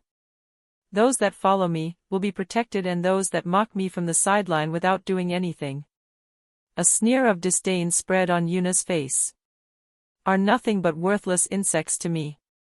An oppressive silence descended on the whole room as everyone was looking at Yuna with a plethora of emotions ranging from fear to lust. Yuna glanced at the source of the lust and could see Hinata and Enko looking at her like they would pounce on her at any moment. The silence was broken when loud laughter echoes through the arena. What a youthful dream. I will not fall behind. I will become this world's strongest taijutsu master. I will show you my resolve. As soon as he finished saying that, he vanished and appeared in front of Yuna, his foot already heading for her chin. Yuna managed to bring her arms in front of the foot before it hit her, but she was still shot into the air. Just when she was about to right herself in midair, the bandages Lee wore around his hands snaked around her and bound her. Yuna, however, wasn't flustered in the slightest. Very good, what insane speed. As they spun around in midair, Lee grabbed Yuna and began his descent while spinning around his own axis. Primary Lotus. With a loud boom, Yuna crashed headfirst into the ground, generating huge amounts of dust. A few moments later, Lee jumped out of the dust cloud while staggering a little. No one made any noise, as they were waiting for the dust cloud to settle. Moments later, excited laughter was heard as the dust settled and revealed Yuna doing a one-handed handstand. Instead of her head crashing into the ground, she managed to free one of her arms to catch the impact. Although her hand was buried quite deep into the ground, she didn't receive any dangerous wounds from the impact. That was pretty crazy, but not enough. Yuna jumped out of the impact crater and stopped a few meters away from Lee. Despite the battle going on for quite a while, she wasn't even breathing heavy, while Lee seemed to have lost all his strength after using that technique. That technique was a double-edged sword, But you still have more to show me, don't you? Lee hesitated for a moment and glanced at Guy. How could Guy not understand what he wanted? He was quite surprised by Lee's dream. Even he hasn't heard about it before, but it seemed like even Lee himself didn't really know about it until just moments ago. What Yuna said was exactly right. He would never abandon Lee or make fun of his dream. He made a nice guy pose towards Lee and started speaking. Show it to the world, Lee. Let your youth explode. Yes, Guy-sensei. The third gate, Gate of Life, open. A powerful explosion echoed out as Lee's whole body turned red. A split second later, the ground under Lee cracked and he appeared in front of Yuna, his fist already punching towards her stomach. Yuna barely managed to cross her arms in front of the punch before she was hit and flung into the wall behind her. Not even half a second later, Yuna had already propelled herself out of the wall, with a red chakra cloak coating her and a crazy smile on her face. More. This time it was her turn to punch Lee's guard and consequently smashing him into the wall. The fourth gate, Gate of Harm, open. Lee shot at Yuna like a bullet and punched forward. Yuna met his fist with one of her own, causing another powerful explosion and destroying the ground underneath them. Both of them slid back a few meters, but quickly caught themselves and charged again. The two clashed again and again, as more and more of the floor was destroyed, while Yuna's mad laughter was still ringing in everyone's ears. More. The fifth gate, Gate of Limit, open. Lee's attacks grew even more powerful, as every single one of them sent Yuna crashing into a wall. Despite that, she attacked relentlessly, fully lost in the joy of battle. Moments later, Yuna noticed Lee staggering, but he righted himself instantly. Determination was still burning brightly in his eyes as he staggered yet again. Break through it, Lee. Shatter that puny limiter you put on yourself. My youth will burn brightly. I will become the strongest. The sixth gate, Gate of View, open. Yes. That's it. Yuna grew a second and then a third tail made out of chakra and prepared herself for the final clash. Come, Lee. As soon as Yuna's and Lee's fists clashed, an earth-shaking explosion occurred. The arena floor was obliterated and even the spectator floors received some damage. Yuna and Lee were both flung away from the force of the clash and smashed into opposing walls, causing even more of the arena to be destroyed. A heavy silence descended onto the arena as everyone was dumbfounded by the spectacle they just witnessed. Ha ha ha. Joyful laughter came out of the hole Yuna was flung into. Fun, so much fun. Yuna staggered out of the wall. She no longer had chakra cloaking her. Additionally, she had quite a few bloody gashes all over her body and her right arm was dislocated. Ha ha ha, that was so much fun. Don't you agree, Lee? Moments later, Lee also came out of his hole and he was visibly worse for wear than Yuna. Rather than dislocated, his arm was clearly broken, while there seemed to be quite a few broken or almost broken bones all over his body. Lee didn't say anything, as he fainted the moment he got out of the hole. Fainted while standing, huh? Truly exceptional. I acknowledge you as a rival with the same dream, be honored. Chapter 95, Match Arrangements. As soon as Heiei Geku announced Yuna as the winner of the match, Medical Nin started to rush into the arena, or at least what was left of it, and approached Yuna and Lee. Yuna popped her dislocated shoulder back in with an uncomfortable sound and waved the Medical Nin approaching her off. Don't bother with me. These scratches will be gone in an hour or two. Lee's arm, however, is heavily damaged. I cushioned some of the impact with my chakra to prevent the bones in his arm from turning into dust, but they are still heavily fractured. Although the Medical Nin approaching her hesitated for a moment, after seeing that Yuna seems to be pretty much fine, they started to assist the ones that were already busy healing Lee. Yuna let her eyes wander over the audience and couldn't help but chuckle at the plethora of emotions that were displayed. Quite a few of the Chunin and above-rank shinobi were simply dumbfounded at the display of power and speed they just witnessed, while weaker Chunin and most genin had a healthy dose of awe and fear mixed in as well. There were, of course, a few exceptions. Gaara, for example, seemed to be almost frothing at the mouth while his killing intent was going haywire. He is pretty close to starting a massacre, huh? Well, if he starts something I will have him sealed up before he even can understand the situation.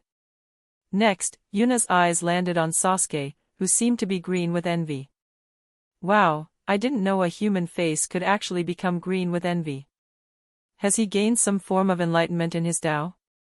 He will probably spend the next few days, weeks bothering Naruto with questions about how and where I got this power. Yuna's eyes kept wandering. She saw Naruto, who seemed to be simply excited that he could witness such an interesting battle. Hinata and Enko seemed to be ready to pounce on her, and, of course, Hiruzen, who was currently glaring at her. Yuna chuckled a little and gave him a playful wink. She noticed that someone, who looked very similar to Lee, was approaching her. I don't understand the full situation, but you seem to have helped Lee break through a limiter he put on himself that even I didn't notice. I am truly thankful that you helped my student like that. Yuna, however, only waved him off. No need to thank me. After all, from now on I will be the one blocking Lee's path. I am the hurdle he will need to surpass from now on, and I will make sure to make that impossible. At first, Guy was slightly dumbfounded, but then started laughing out loud. Ha ha ha, very good. How youthful. Guess you are the greatest obstacle for Lee's dream now? He will surpass you, I will make sure of that. Lee's youth will burn the brightest. After he said that, he ran out of the arena to follow the medical Neen that just transported Lee away. Despite leaving rather quickly, shouts of "youth" could be heard from the exit for quite a while. Yuna chuckled a little when he saw how Guy reacted. This duo certainly surpasses me in youthfulness, huh? What a curious pair. After the excitement calmed down, Hey-8 made the next announcement. The only contestant left is Hinata Hyuga, so she will automatically pass the preliminaries, but will have to fight an extra match during the finale instead. This concludes the preliminaries, and it is now time to draw lots to determine your matches for the final test of the Chunin exam. Hinata frowned a little when she was called a Hyuga, but didn't say anything about that yet. She had to make sure that her last name was skipped in the announcements of the last test. She would rather not have her strength associated with the Hyuga clan. Everyone walk forward and draws the lots one by one. Everyone quickly drew their lot, and after a few minutes, a tournament chart for the matches was created. Gaara vs Ino. Temari vs Shikamaru. Yuna vs Sasuke. Naruto vs Hinata vs Niji. Just in case this confuses someone, Hinata vs Niji is Hinata's extra fight. The winner of that will fight Naruto. Niji sneered in disdain that he had to fight Hinata first, while, for a single moment, a vicious smile appeared on Hinata's face that she quickly hid away again. During the preliminary, she has gotten a chance to talk with Niji, and it seems like the situation was even worse than she thought. Niji held not the slightest bit of compassion for her and genuinely hated her simply because she was weak. When she heard that, the last bit of hope she had for the Hyuga clan vanished and she became truly indifferent towards them. The fighters had to spend another night inside the tower in the middle of the Forest of Death, and then they would return to Konoha the next day in the morning. Yuna was currently on her way back to her room, but when she passed by Hinata's room, the door opened with lightning speed and two pairs of arms shot out of it, pulling her into the room. Yuna hadn't even properly entered the room yet when someone's lips met her own and a tongue invaded her mouth, which Yuna quickly reciprocated. As soon as the two people separated, another person attacked and similarly took Yuna's lips. This went back and forth for quite a while. And when the three people separated, all three of them were breathing slightly heavily. One of them was blushing fiercely while the other two seemed to be perfectly fine with the situation and not embarrassed at all. What they had in common, however, was that all three of them had an excited smile on their faces. You two are quite fierce today, Hinata, Enko. Hinata didn't say anything and only burrowed her head into Yuna's chest, while Enko chuckled a little. Hehe, your display of power got us quite excited. If I hadn't promised Hinata to wait for her, I would have attacked you without clothes on and would have torn yours to shred the moment you were in the room. A strangely muffled scream escaped Hinata's lips, while steam was coming out of her ears. A smirk appeared on Yuna's face. Hehe, bad girls with naughty thoughts need to be punished. Smack. Moan asterisk. Yuna smacked Hinata's butt, but Hinata's reaction wasn't exactly what she had expected. Yuna couldn't help but raise her eyebrow a little. I expected her to be more on the M side, but it seems like I underestimated the situation. Oh well, of course, don't mind at all. Hinata, meanwhile, was getting even more flustered, if that was even possible. Yuna smacked her butt, but instead of exclaiming in pain, she moaned. For a split second, she actually wanted Yuna to give her another smack. No, calm down, Hinata. I am not a pervert, I am not getting excited by it. Especially if it is on clothes, if it were on the bear it would be understandable for it to make me EXC. No. Bad Hinata. While Hinata's mind was sinking deeper and deeper into depravity, Yuna glanced at Enko and could see a predatory smile on her face. Yeah, Enko leans pretty heavily towards S, so I am not surprised she is excited. After Hinata gets more used to the situation and starts to relax, it might actually be pretty fun to attack her together with Enko, hehe. Yuna's and Enko's eyes met and they seemed to exchange massive amounts of information before a wide smirk appeared on Enko's eyes. There is no way she got what you wanted to tell her. Don't underestimate a pervert's power to interpret spicy situations. Yet again, I am not sure if that is something you should boast about. Before Hinata could sink any further into her own thoughts, Yuna lifted her chin and gave her a light kiss with a smile on her face. Do I really have to repeat what I said all those years ago? At first, Hinata was rather confused by what Yuna was talking about, but she quickly realized what she meant. My through went into a weird direction again, So what if I am a PP pervert, Yuna will still like me? Wait. Isn't Yuna a pervert as well?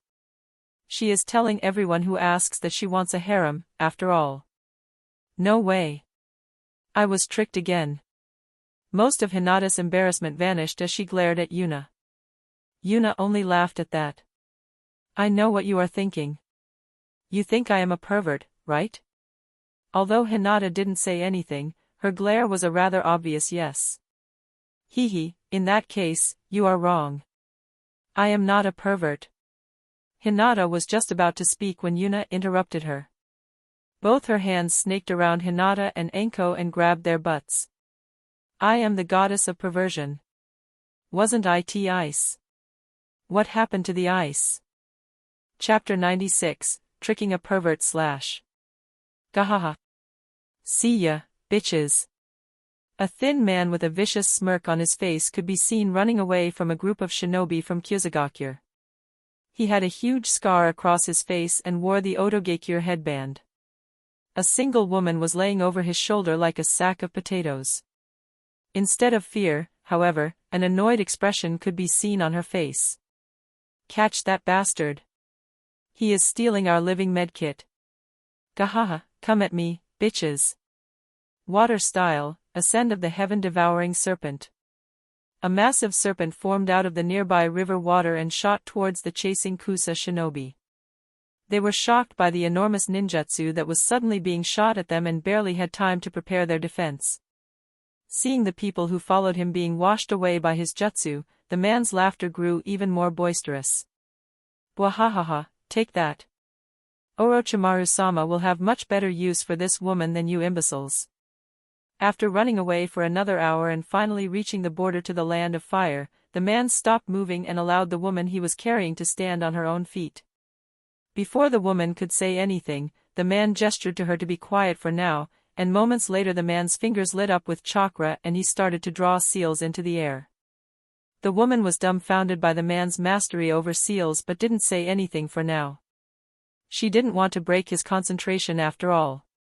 After he was done drawing seals, the array he had drawn around them lit up and then simply vanished into thin air. The man gave a satisfied nod and then, with a puff of smoke, turned into a young woman with red-blue hair and whiskers on her face. Yo, you must be Karen's mother, Natsuko Uzumaki. I'm Yuna Uzumaki, nice to meet you. Karen's mother, Natsuko, was stunned by that sudden transformation and the realization that such a young girl had just created such a complex sealing array.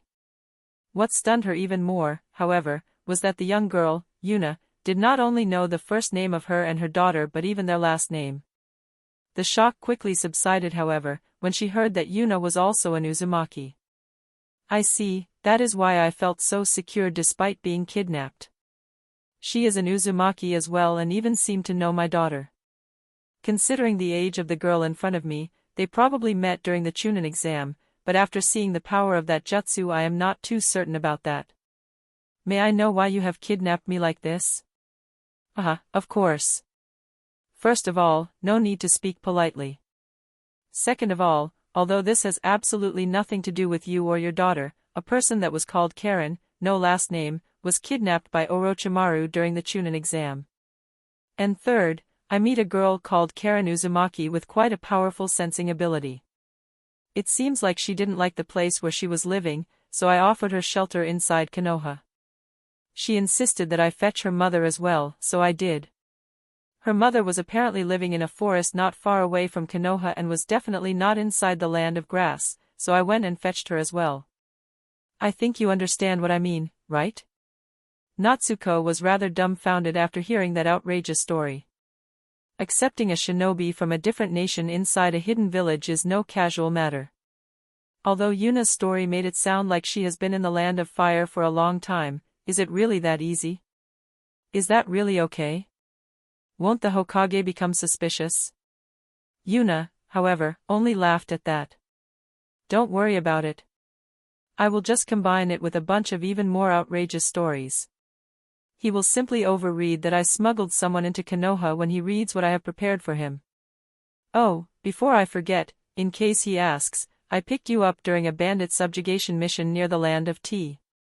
The Land of Tea is literally on the other side of the Land of Fire. I know. That is why I picked that mission. No way I can kidnap someone from inside the Land of Grass when I am supposed to be near the Land of Tea after all. Right. Anyway, let's get going. I left a trail behind so people could follow me properly. We need to reach the Land of Sound before I have the trail vanish and then return to the Land of Fire through the Land of Hot Water to make the whole situation even more confusing for the people following us. Natsuko had, naturally, no idea how to even answer that. Yuna clearly had everything planned out, but for some reason, Natsuko still felt like she was making everything up on the go. Considering Yuna actually managed to kidnap her out of Kyusugakure without anybody noticing until she was already close to the border, she decided to simply trust Yuna for now. At least she is an Uzumaki. My sensing ability might not be as powerful as Karen's, but I can at least tell that the person in front of me radiates a very reliable aura. For now, I have no reason to doubt her. I guess?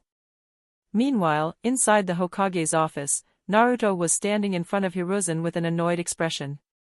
You are joking, right, old man? Not at all, Naruto. Ebisu is a well-known private teacher for the elite. I am sure he can help you improve your strength. Usually, it would be Kakashi's job to train you, but he decided to put more time into Sasuke and got a good private teacher for you, instead. Before Naruto could answer, the bespectacled person standing next to him stepped forward while adjusting his glasses. That's right, Hokage-sama. I have read through all the reports about Naruto. As far as I can see, he only relies on his instincts while fighting. I am sure that a proper fighting style will significantly increase his strength. Naruto rolled his eyes at that. Nei-san already tried to teach me a few different styles but said that stuff like that doesn't fit me. I am sure I am a better judge of that than a little girl. A frown appeared on Naruto's face, while the temperature in the room immediately dropped a little. Hiruzen could see an image of Ebisu being sent flying through his window, so he quickly intervened. Let's not talk about that for now. How about you just give Ebisu a chance, Naruto? If it doesn't work out, we can still think of something else. Although Naruto was clearly annoyed, he decided to simply nod his head for now. What a waste of time. Guess I will just ditch him as soon as things get too annoying. I don't think he can teach me anything Nei-san hasn't already taught me. A while later, Naruto and Ebisu arrived at their training location. One of Konoha's outdoor baths. As soon as they arrived, Naruto gave Ebisu a suspicious look. Although Ebisu noticed Naruto's stare, he decided to ignore it. Let's test out your basics first. Although Kakashi-san told me that the control you have over your chakra is good, I at least want to confirm this with my own eyes.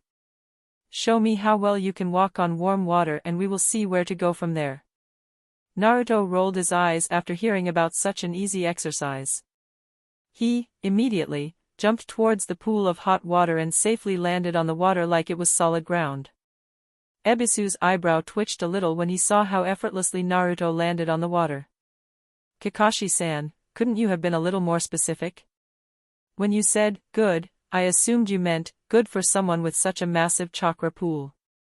He landed on the water without even disturbing it. Isn't his chakra control better than my own? You're making me look like an idiot, Kakashi-san. He was just about to attempt to wiggle his way out of the situation when he noticed that Naruto was glaring at something behind him. He turned around and immediately noticed that someone was peeking at the women's bath.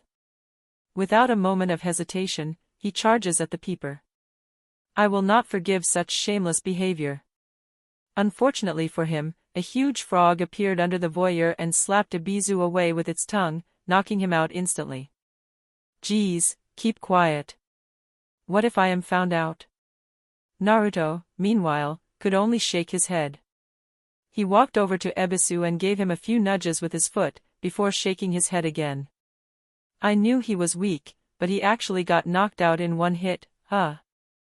Naruto noticed that the man who just knocked out his supposed teacher merrily continued to peek. Oi, old pervert, although he was pretty useless, he was still supposed to teach me something, so take responsibility for knocking him out, will ya? The peeper only glanced at Naruto, before shooing him away. Get lost, kid, I have no interest in brats. I see, then you leave me no choice, I guess. Hee, what can a brat like you do against me, Jiraiya on the Sannin, do why? Henge no jutsu. Naruto transformed into a young girl, which caused Jiraiya to tilt his head in confusion. What is that supposed to do? I have no interest in little. Naruto, however, ignored him and took a deep breath. Kia. A pervert is peeking in our bath. Jiraiya's face immediately turned chalk-white. This damn brat actually ratted me out. I need to get out of here. Jiraiya bent his legs and was about to jump away from the flock of women that were currently changing at him when something suddenly pulled on one of his feet and caused him to stagger a little. Jiraiya looked at his feet and noticed that a chakra string was attached to it that led to the still transformed Naruto. Before he could even start cursing, the first woman reached him and started to attack him with a water bucket. The last thing Jiraiya saw before the whole flock descended on him was Naruto transforming back and making a praying gesture with his hands. Jiraiya's last thought before losing consciousness was, that brat is a demon. Chapter 97, Jiraiya of the Sannin. It took a while for Jiraiya's consciousness to return. Ugh, damn. My whole body hurts. What happened? Jiraiya started to slowly open his eyes and the first thing he saw was blonde hair and blue eyes. Minato? Naruto, who was currently looking at Jiraiya's face, rolled his eyes. Please don't casually reveal S-rank secrets like that. What would you do if I didn't bring you to one of the training grounds and someone else heard you call me that? Jiraiya, who was still a little muddle-headed from the beating he just received, didn't listen properly to what Naruto had just said. After he opened his eyes, he looked at Naruto's face for a while and immediately got angry. You damn brat. You are the one that ratted me out just now. Yeah, that was some payback for leaving Nae-san and me alone in the village. Jiraiya's anger calmed down a little when he heard that.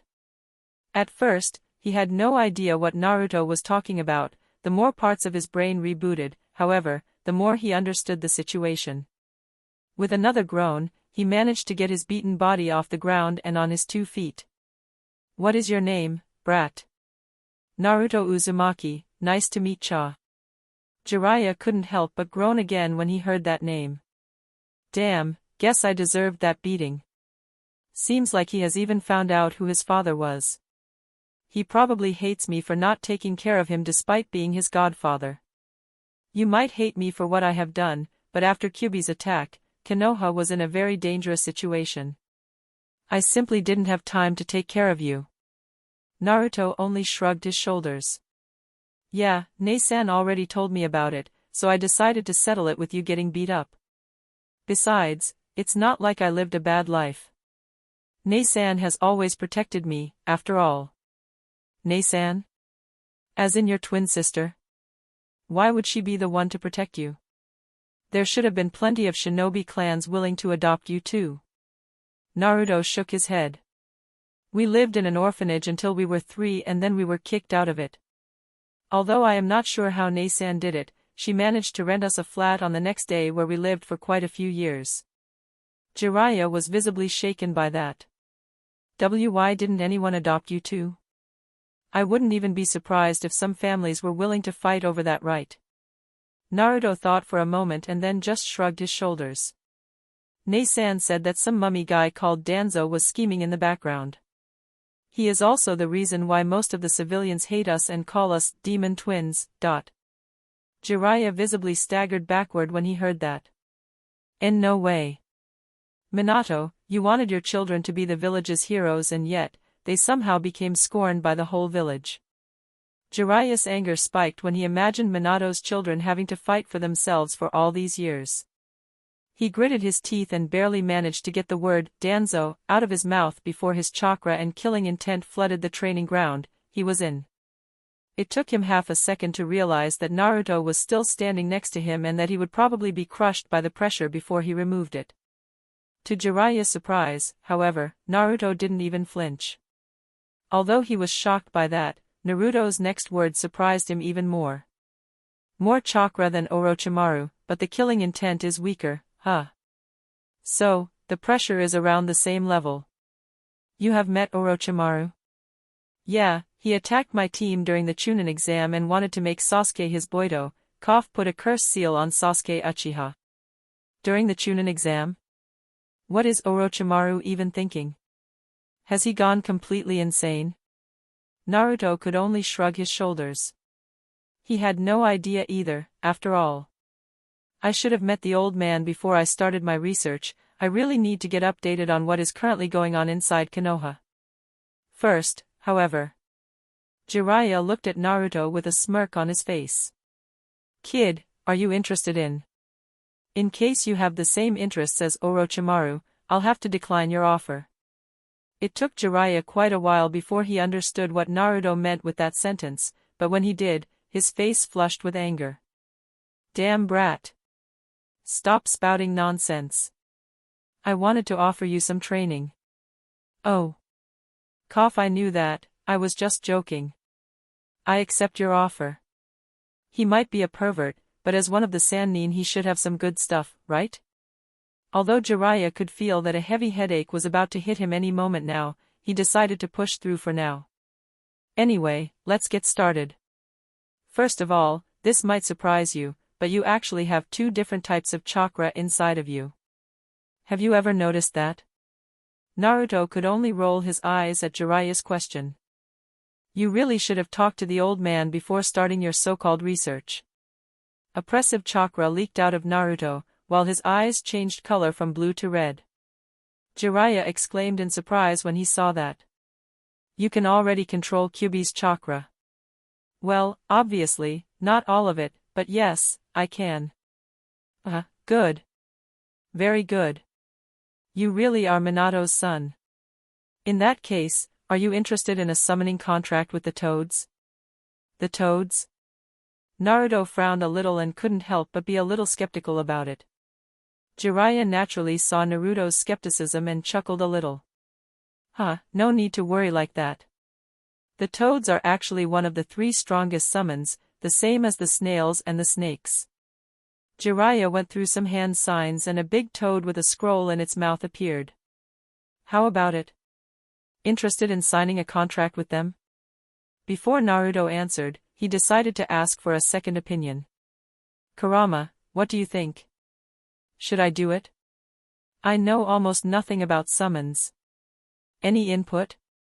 That shouldn't be a problem. Do you remember that huge snake Orochimaru summoned? Members of the Toad clan can easily reach the same size. They should be rather helpful. Got it, thanks. I accept. What do I need to do? Took you long enough. Just sign this scroll in blood and put your fingerprints under it. Oi, Kurama. Yeah, it sounds suspicious, but you don't need to worry about it. This is how it works. Fine. Naruto quickly signed the contract and listened to Jiraiya explain the necessary hand signs. Why don't you give it a try? Let's see what you got. Naruto shrugged his shoulders in agreement. He bit his finger to draw some blood, went through the necessary hand signs and slammed his hand on the ground. Kuchios no Jutsu. A small orange toad with purple markings appeared. It looked around and when it saw Naruto it lifted one of his front legs in greeting. Yo, the name's Gamakichi, if you want to play, then you better give me some snacks. Naruto put a hand in one of his pockets and took out some dried fish. Dried fish? The small toad's face immediately lit up in delight when he saw the snacks. He jumped on Naruto's hand and started munching on them. I like you. We are friends from now on. Sure. Naruto lifted the small toad and put him on his shoulder, where he happily continued to munch on his snacks. Oi kid, is that really all you could summon? Naruto gave Jiraiya a weird look after that question. Who the hell uses his full power when he tries a jutsu for the first time? Jiraiya blushed a little when he remembered that that was exactly what he had done after making the summoning contract, resulting in him immediately fainting after calling his first summon. Anyway, why not try to summon someone bigger? As long as I am here, there is no need to worry. I have good relations with all the toads and can control them easily. As long as he doesn't use the Kyuubi's chakra, he shouldn't have enough chakra to summon Boss Gamma, after all. Well, he probably has enough, but there is no way he is skillfully enough to channel it properly. Fine, here I go. Naruto flared his chakra and gathered massive amounts of it. Jiraiya paled when he saw that. What is with that insane chakra control? How can he control such massive amounts of chakra this precisely at such a young age? Shit, I need to stop him, he might actually pull out Boss Gamma. Sto. Kuchios no Jutsu. A giant smoke cloud billowed out, and as soon as Jiraiya saw who Naruto summoned, he made himself invisible. Sorry kid, this is your problem now. Chapter 98, Gamabunta. Where am I? Jiraiya, where are you and why did you summon me here? You better come out and explain yourself. Oh. To think you would summon my dad. As expected of my friend. Oh? So, this is your father? Nice to meet you, my name is Naruto, I became Gamakichi's friend a few moments ago. While talking, Naruto, who still had Gamakichi on his shoulder, left the top of the toad's head and jumped on the ground in front of him. He swiftly went through some hand signs and gathered another massive chunk of chakra before slamming his hands on the ground. Earth Style, Massive Earth Pillar Jutsu. A massive pillar was created underneath Naruto and raised him up to the same level as his newly summoned toad's eyes. Yuna told Anko and Hinata that they should at least learn a few Earth-style jutsu since they excelled in defense, but for someone with a chakra pool as massive as Naruto, Yuna decided that he should also learn more powerful stuff that affect a much larger area and are on a bigger scale in general. The pillar he just created could give Naruto and possible teammates an advantageous position in case they are surrounded. Now, however, Naruto only used it to adjust his eye level. After Naruto finished his jutsu, and everyone was at the same eye level, Gamakichi waved towards his father. Yo, Dad. This is Naruto, we just became friends. Naruto, this is my dad, Gamabunta. The Toad Boss. The huge toad chuckled a little when he saw his energetic son and then looked at Naruto. Hello, kid. At first, I had some doubts that such a young kid could summon me, but the chakra depletion of that earth jutsu is no joke either. Just how much chakra do you have, kid? Huh, nice to meet you as well, Toad Boss. As for my chakra, let's just say a lot. Naruto flared Kurama's chakra for a moment and the toad nodded in understanding. Even if I acknowledge that you are the one that summoned me, Jiraiya should still be around. Where did he go? Naruto nodded his head and pointed in a certain direction. He is over there, using a jutsu to make himself invisible. With lightning speed, Gamabunta turned around and shot his tongue in the direction where Naruto was pointing. A loud explosion echoed over the clearing, followed by a string of curses and then Jiraiya jumping away from the point of impact. How the hell did that brat know where I was hiding? I can even infiltrate other hidden villages with this jutsu, yet I was found out by him. Naruto, on the other hand, nodded in satisfaction at the power and speed of the attack he just witnessed. Seems like I made the right decision. This guy packs quite the punch and his speed is pretty good as well. Gamabunta, meanwhile, was glaring at Jiraiya. Oi, Jiraiya. Why were you hiding from me? Although Jiraiya had some cold sweat flowing down his back, he wasn't a master of infiltrator for nothing and quickly came up with an explanation. Don't be like that, Boss Gamma. I thought it would be reasonable to have your first meeting with Naruto on your own. After all, from now on he will also be someone that can summon you guys. There is no way you would acknowledge him just because I was there, so I thought you might as well get a proper first impression and meet him alone. Although Gamabunta was still glaring at Jiraiya, he nodded his head, indicating that he had accepted the explanation. Naruto, meanwhile, was surprised by Jiraiya's words. This pervert's shamelessness and bullshitting skills have reached quite the high level. Without Neisan's training, he might have actually tricked me as well. Oh well, time to stab him in the back. You do realize that you don't need to pick up every single one of Yuna's habits, right? I have no idea what you are talking about.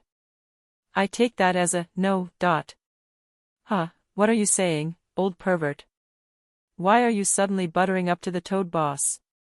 Didn't you tell me that I could just go all out since you can easily control all the toads anyway? Ah. Now that Naruto mentions it, that weirdo over there did really say that. I didn't know that you would obey someone that easily, Dad.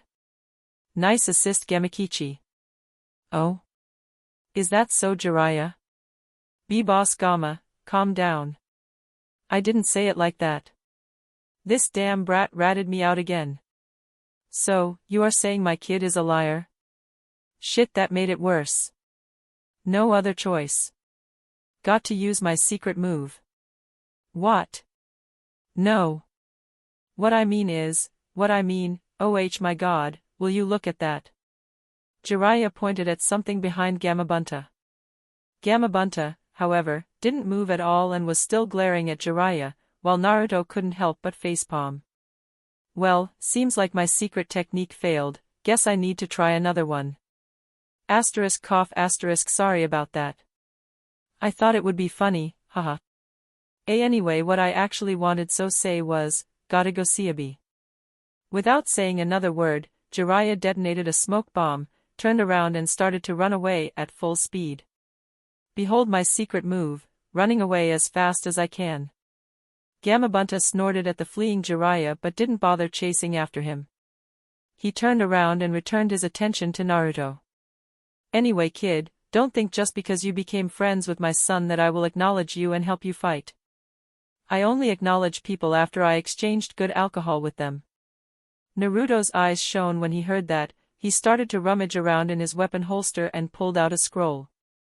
He unfolded it, put it on the ground, and then injected some chakra into it.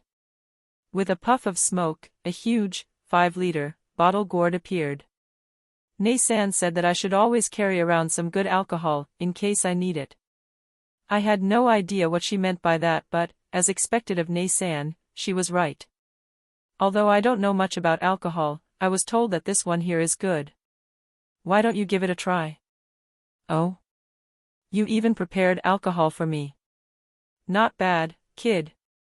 I warn you, however, that I am not easy to satisfy if it comes to alcohol. Gamabunta carefully picked up the gourd, which, considering his size, wasn't easy, and took a sip from it. A sip, in this case, means that he emptied half the bottle. Puha. Good stuff. Huh, not bad, kid. Not bad at all. Gamabunta reached for his back and took out a gigantic bottle of his own. This one, however, was easily bigger than Naruto. Very well, kid. Let's share drinks and after that, you will be allowed to summon me and I will help you fight. At first, Naruto hesitated a little, after all, he has never drunk alcohol before. After a short moment, however, he just shrugged his shoulders. Neisan said drinking alcohol can be fun, so I might as well give it a try. What is the worst that could happen? Chapter 99, A True Prodigy. While Naruto was becoming Gamabunta's drinking buddy, Yuna was standing inside the Hokage office. She had just returned from her bandit extermination mission and handed her report to Hiruzen. Hiruzen, meanwhile, was leisurely reading the report while smoking his pipe. Yuna came back here rather quick. I expected her to take more time. Shouldn't border patrol missions take longer? Wait, wasn't it bandit extermination this time? It is not like there is much of a difference when Yuna does them, so I am not sure. Now that I think about it, why did I allow her to take a C-rank mission on her own? Oh well, she came back safely, so it's fine. Let's see how the mission went. I see. A few dozen bandits spread over 3 camps. A bunch of small fry missing Neen from the bingo book. Saved a few imprisoned women. Oh? One of them was an Uzumaki, huh? Oh well, she can just join Konoha like the rest. A scroll for an A-rank jutsu? Good stuff. One of Kumo's missing nin was carrying it around, huh? Too bad, that's Konoha's now. I wonder if the Raikage will want that back. Well, it won't be free, that's for sure. All in all, a pretty standard report from Yuna. I guess she doesn't want to overexert herself before the finals. Alright, I have confirmed your report, you may leave. Thanks, but I actually have a question. What happened to Kabuto? Did you capture him? Hiruzen could only shake his head.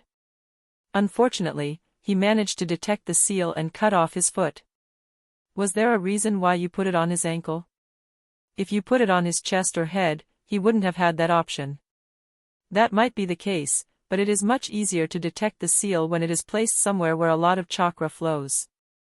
That makes the ankle the perfect place to put it since there is rarely any chakra flow there. That being said, Yuna rummaged through her bag and took out a small piece of paper with an arrow drawn on it. She injected some chakra into it, causing a small chakra pulse to radiate out of it, and handed it to Hiruzen. Here is a backup tracker. I put a different seal on his body, but creating the tracker for that took a bit longer. This one won't be found that easy, and even if it is found, it is on his neck, so he can't exactly cut it off. The disadvantage is that you need to be within a radius of 1 kilometer for the tracking seal to react, so good luck searching. You should have told me earlier that he has slipped away. I could have given you the tracker much earlier. Hiruzen has long given up understanding where Yuna could get all these ridiculous seals from, so he only nodded his head in understanding and accepted the seal. If there isn't anything else, I am leaving now. Hiruzen absent-mindedly shooed her away while still looking at the small piece of paper in his hand in astonishment. The last one was already ridiculous, but this one is even more incomprehensible.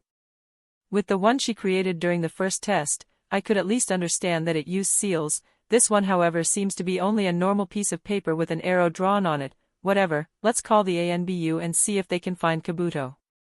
A few minutes after leaving the Hokage building, Yuna returned home. I'm home. Welcome home. As soon as she entered the living room, she was greeted by 4 people. Hinata and Enko were sitting on a couch, while Ino and Haku were sitting on a couch facing the first one. There was a table between the 2 couches that had tea and snacks on it. Without a moment of hesitation, Yuna sat down between Hinata and Enko and got a kiss on her cheeks from the 2. Yuna could see Ino's and Haku's eyebrow twitch for a moment at the display of affection, but neither of them said anything. It has been a while, Ino. I hope you have been well. Yeah, The 5 people kept chatting idly with each other when the front door was suddenly slammed open. Yuna, naturally, noticed Naruto's presence but wasn't sure why he would slam the door open like that. She could also feel that the control of his chakra seems to be a little messy as well. Moments later, Naruto opened the door to the living room, and as soon as Yuna saw him, she understood the situation. Is he drunk? How did that happen? Naruto, meanwhile, shakily scanned the room, and as soon as he saw Yuna, a goofy smile appeared on his face. He approached her with unsure steps and then hugged her. Hee, Nei-san, I love you. Yes, Naruto, I love you as well. Could you tell me why you are drunk? Naruto seemed to think really hard about something and then nodded his head. There was this giant toad and he said we should drink together. Oh. There was a pervert as well. Anyway, we were at the hot springs and then a toad slapped away my teacher and then the pervert was attacked by women. Anyway, I drank together with this giant toad and we became friends. Oh, and I became friends with that little toad as well. Yuna nodded her head in understanding. Yup, I got nothing.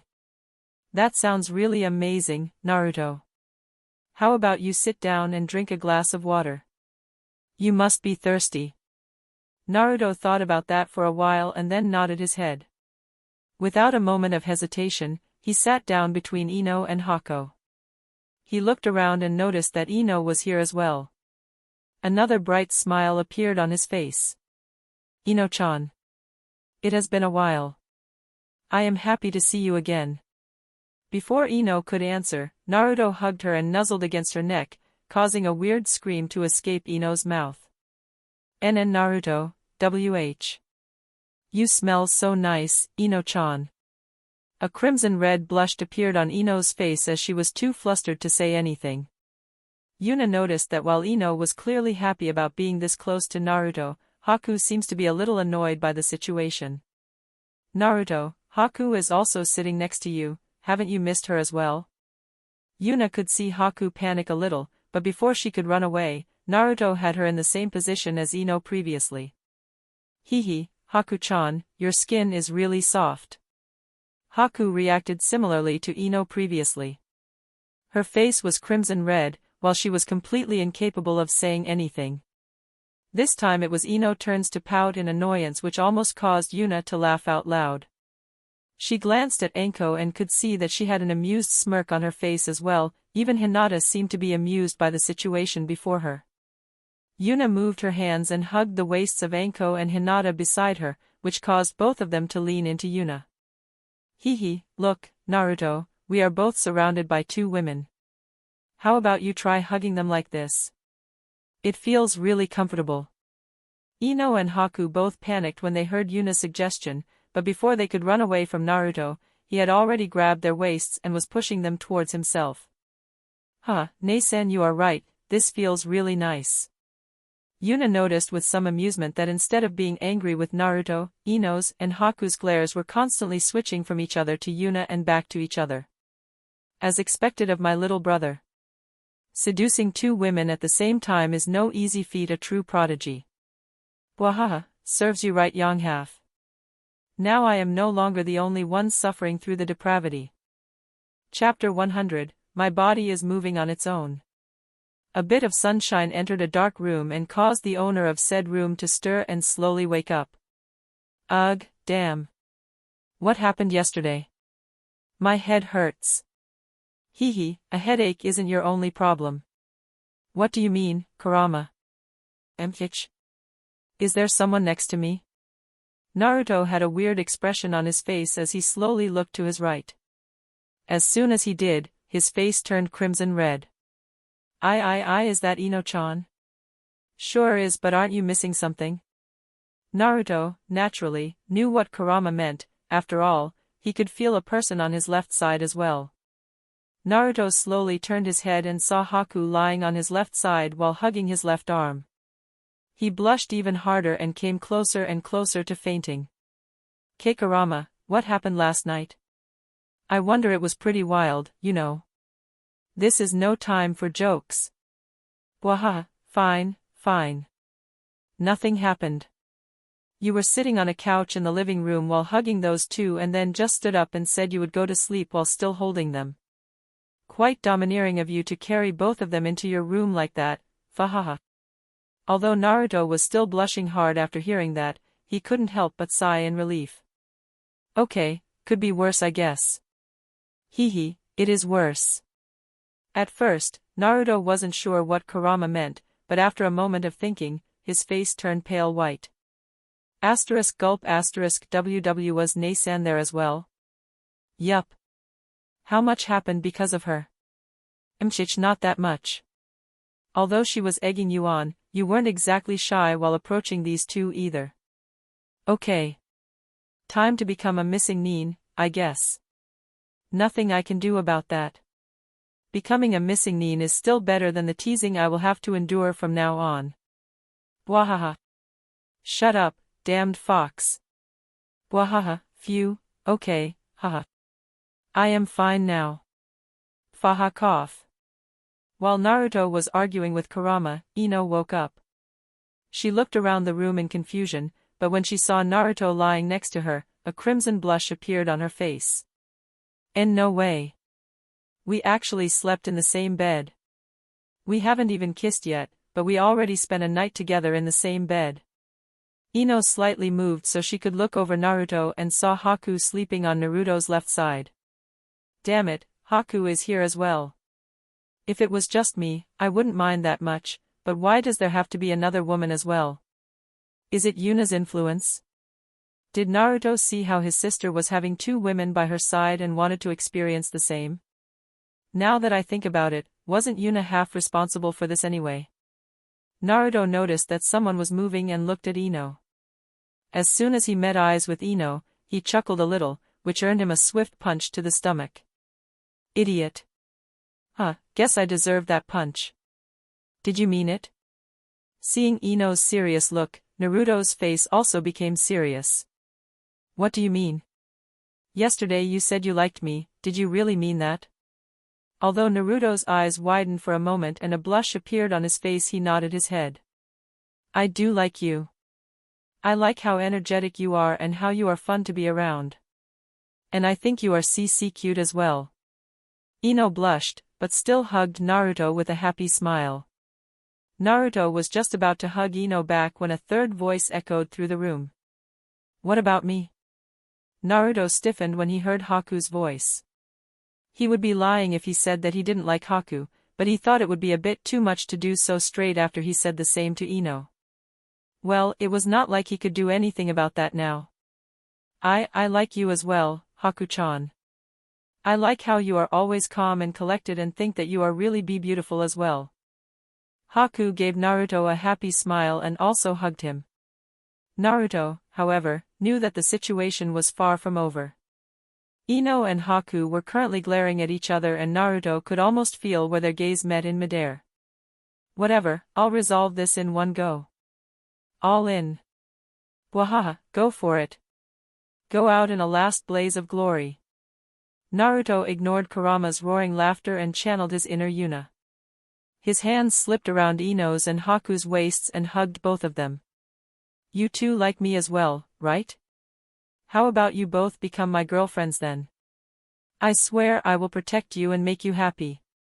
You crazy F***er, you actually did it. After a short while of oppressive silence, that felt like hours to Naruto, Haku was the first to say something. I accept. You are very strong, Naruto, and you will become even stronger in the future. It is only natural for strong people to have more than one partner. As long as it is Ino, I don't mind sharing. Besides, you are too kind to ever hurt us and would never treat us with indifference. Before Naruto could get over his surprise, Ino started to speak. I also accept. Although I would prefer to have you for myself, I know that it is unrealistic. It is. But you'd better not believe I will allow more than us two. I won't accept any additional people. What just happened, Kurama? You are asking me, but who am I supposed to ask? As expected, Neisan's methods always work. I agree with Ino. I won't hand over my spot as number one either. Number one? Who did you say is number one? Damn, they are fighting again.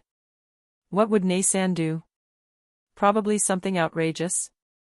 Naruto felt enlightened when he heard that. That's right. It is obvious what I have to do.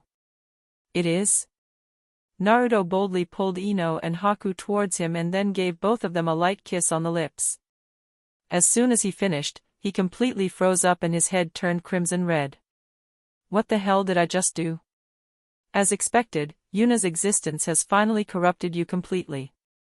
To Naruto's surprise, Ino and Haku were both shyly looking down after Naruto kissed them. Although Ino was hitting his stomach, she barely put any strength into it. Stupid, idiot. Don't just kiss me like that. Isn't it fine? After all, we are family from now on. What is going on? I can't stop. My body is moving on its own. Ino stopped hitting Naruto and became content with simply hugging him, while Haku did the same. Naruto used the moment of silence to get himself under control. What the hell? Well, Yuna said that you should trust your instincts during a fight. Guess your instincts are even useful for seducing women. Is that even possible? Of course not. Are you retarded? The trio spent a bit more time simply hugging each other before they got out of bed. As soon as they entered the living room on the ground floor, Naruto and Ino froze up. On one side of a table sat Yuna, who had Enko and Hinata beside her, which wasn't an unusual picture. On the opposite side, however, sat Ino's parents. Mika Yamanaka, Ino's mother, was currently drinking some tea, while leisurely chatting with Yuna. Inoichi Yamanaka, Ino's father, however, was bound with a rope, gagged, and had a chakra-suppressing seal put on him. His eyes were bloodshot, and he seems to be ready to go on a rampage at any moment. The moment he saw Naruto holding hands with Ino, however, things got even worse. His eyes turned as red as if he had just activated a Sharingan, and he was looking at Naruto as if he was his mortal enemy.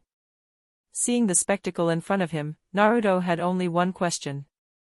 What happened here? Chapter 101, Meeting Ino's Parents. With a yawn, Yuna slowly walked down the stairs towards the front door where the knocking and yelling was coming from. Open this door right now. Geez, he sure is energetic this early in the morning, huh? I'm coming. As soon as Yuna opened the door, she could see the Yamanaka couple standing in front of her.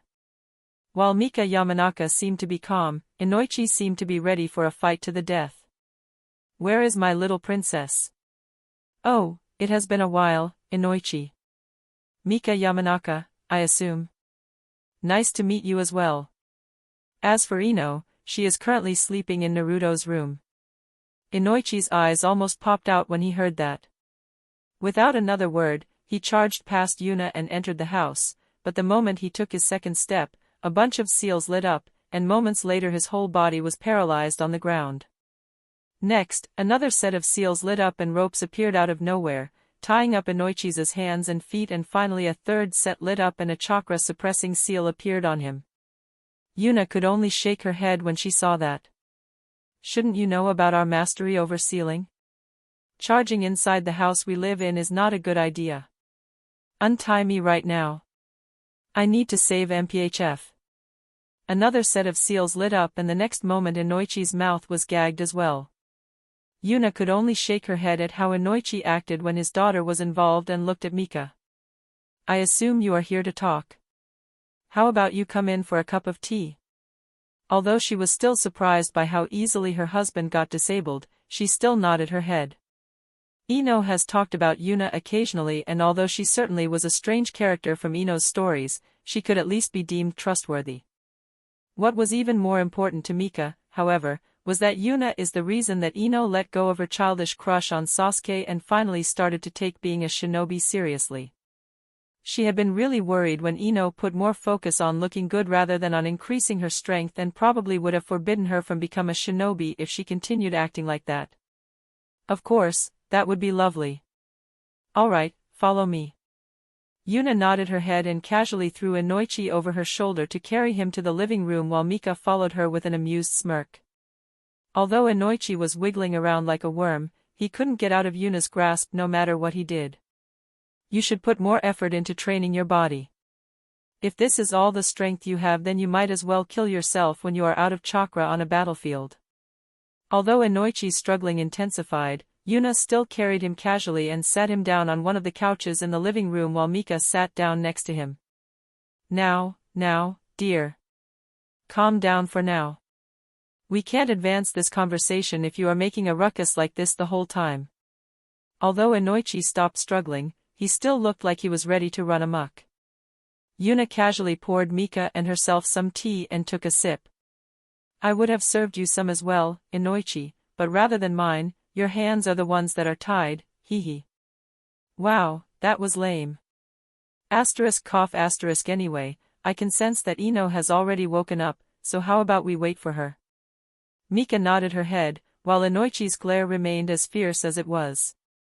A short while later, the door to the first floor opened and Enko lazily made her way down the stairs.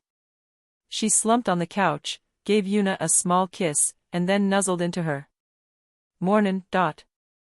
Mika and Inoichi were both stunned when they saw Enko kiss Yuna. This was not something Ino had told them about. Yuna couldn't help but chuckle a little. She started to pat Enko's head and then talked to her. Like always, you are not a morning person, Enko. We have guests, how about you greet them? Enko lazily scanned the room and noticed the Yamanaka couple. She gave Mika a nod, and when her head turned towards Inoichi she couldn't help but chuckle. Did Inoichi try to assassinate Naruto after he found out what happened yesterday evening? Inoichi's eyes widened when he heard that something actually happened. He was just about to stand up somehow to look for Ino when Mika pushed him back on the couch. Geez, calm down for now. Good to see you again, Anko-san. I didn't know you and Yuna-san were a couple. Hehe, it actually happened a few months ago. A sensei dating her student could be somewhat of a problem, so we didn't bother telling anyone. Well, that won't matter anymore after the Chunin exam is over, so who cares?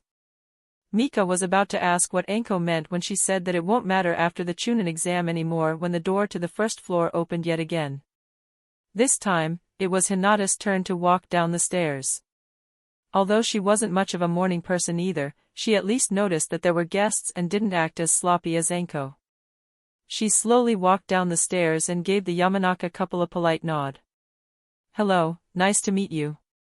I'm Hinata. Nice to meet you as well, Hinata-chan. My name is Mika Yamanaka and this is my husband, Inoichi. We are Ino's parents. Hinata nodded in understanding and decided to ignore the fact that Inoichi was currently tied up. She walked up to Yuna, gave her a chaste kiss, and then sat down on the side Anko hadn't occupied yet. Mika's and Inoichi's eyes almost popped out when they saw that. Their first instinct was to look at Anko to see if she would throw a fit, but to the couple's surprise, Anko was still happily nuzzling her head into Yuna with a content expression. Yuna chuckled a little when they saw the Yamanaka's dumbfounded expression and started to explain the situation to them. I am actually dating both of them. How in the world did you convince them to agree to that? Yuna only shrugged her shoulder at Mika's question. Because there is no one greater than me. I am unparalleled under the heave, OOF. Before Yuna could finish her sentence, Hinata and Anko both pushed their elbow into Yuna's sides. We don't want to talk about that. Anko nodded her head in agreement. Both of them would rather not talk about their cursed seal and its removal. Mika nodded her head in understanding. Although she was rather curious, it seems to be a slightly delicate topic, so she stopped asking. The five, well, Inoichi was still gagged, so four people continued chatting for a while when Naruto entered the room while holding not only Ino's hand but also Haku's. As expected of my little brother, he actually captured them both. I have no clue how you did it, but I know that you are somehow responsible for that. Now that is just unreasonable. The only thing I did was give him the first push. After they entered Naruto's room, I didn't do anything anymore. MPFH, fine. Well, there seems to be another guest coming, so I guess things will get even more interesting. I am actually not even the main culprit in this whole affair. Have I lost my edge, Kurama? I wouldn't worry too much about that. What happened here? The moment Naruto asked that question, a big man with white spiky hair jumped in through the open window. Yo, brat, how was your meeting with Gamab? That was as far as he got since the moment his feet touched the ground. The room lit up with seals like a Christmas tree, and not even a second later the man smacked onto the floor, was tied up, had his chakra sealed, and had a cake in his face. While everyone was looking at the intruder completely dumbfounded, Yuna nodded her head in approval. Uzumaki Supreme Sealing Matrix, Capture, Confinement, Cake Catapult Array, is a huge success. That's the end of this tale for now. Thank you for watching and I'll see you in part 7. Peace.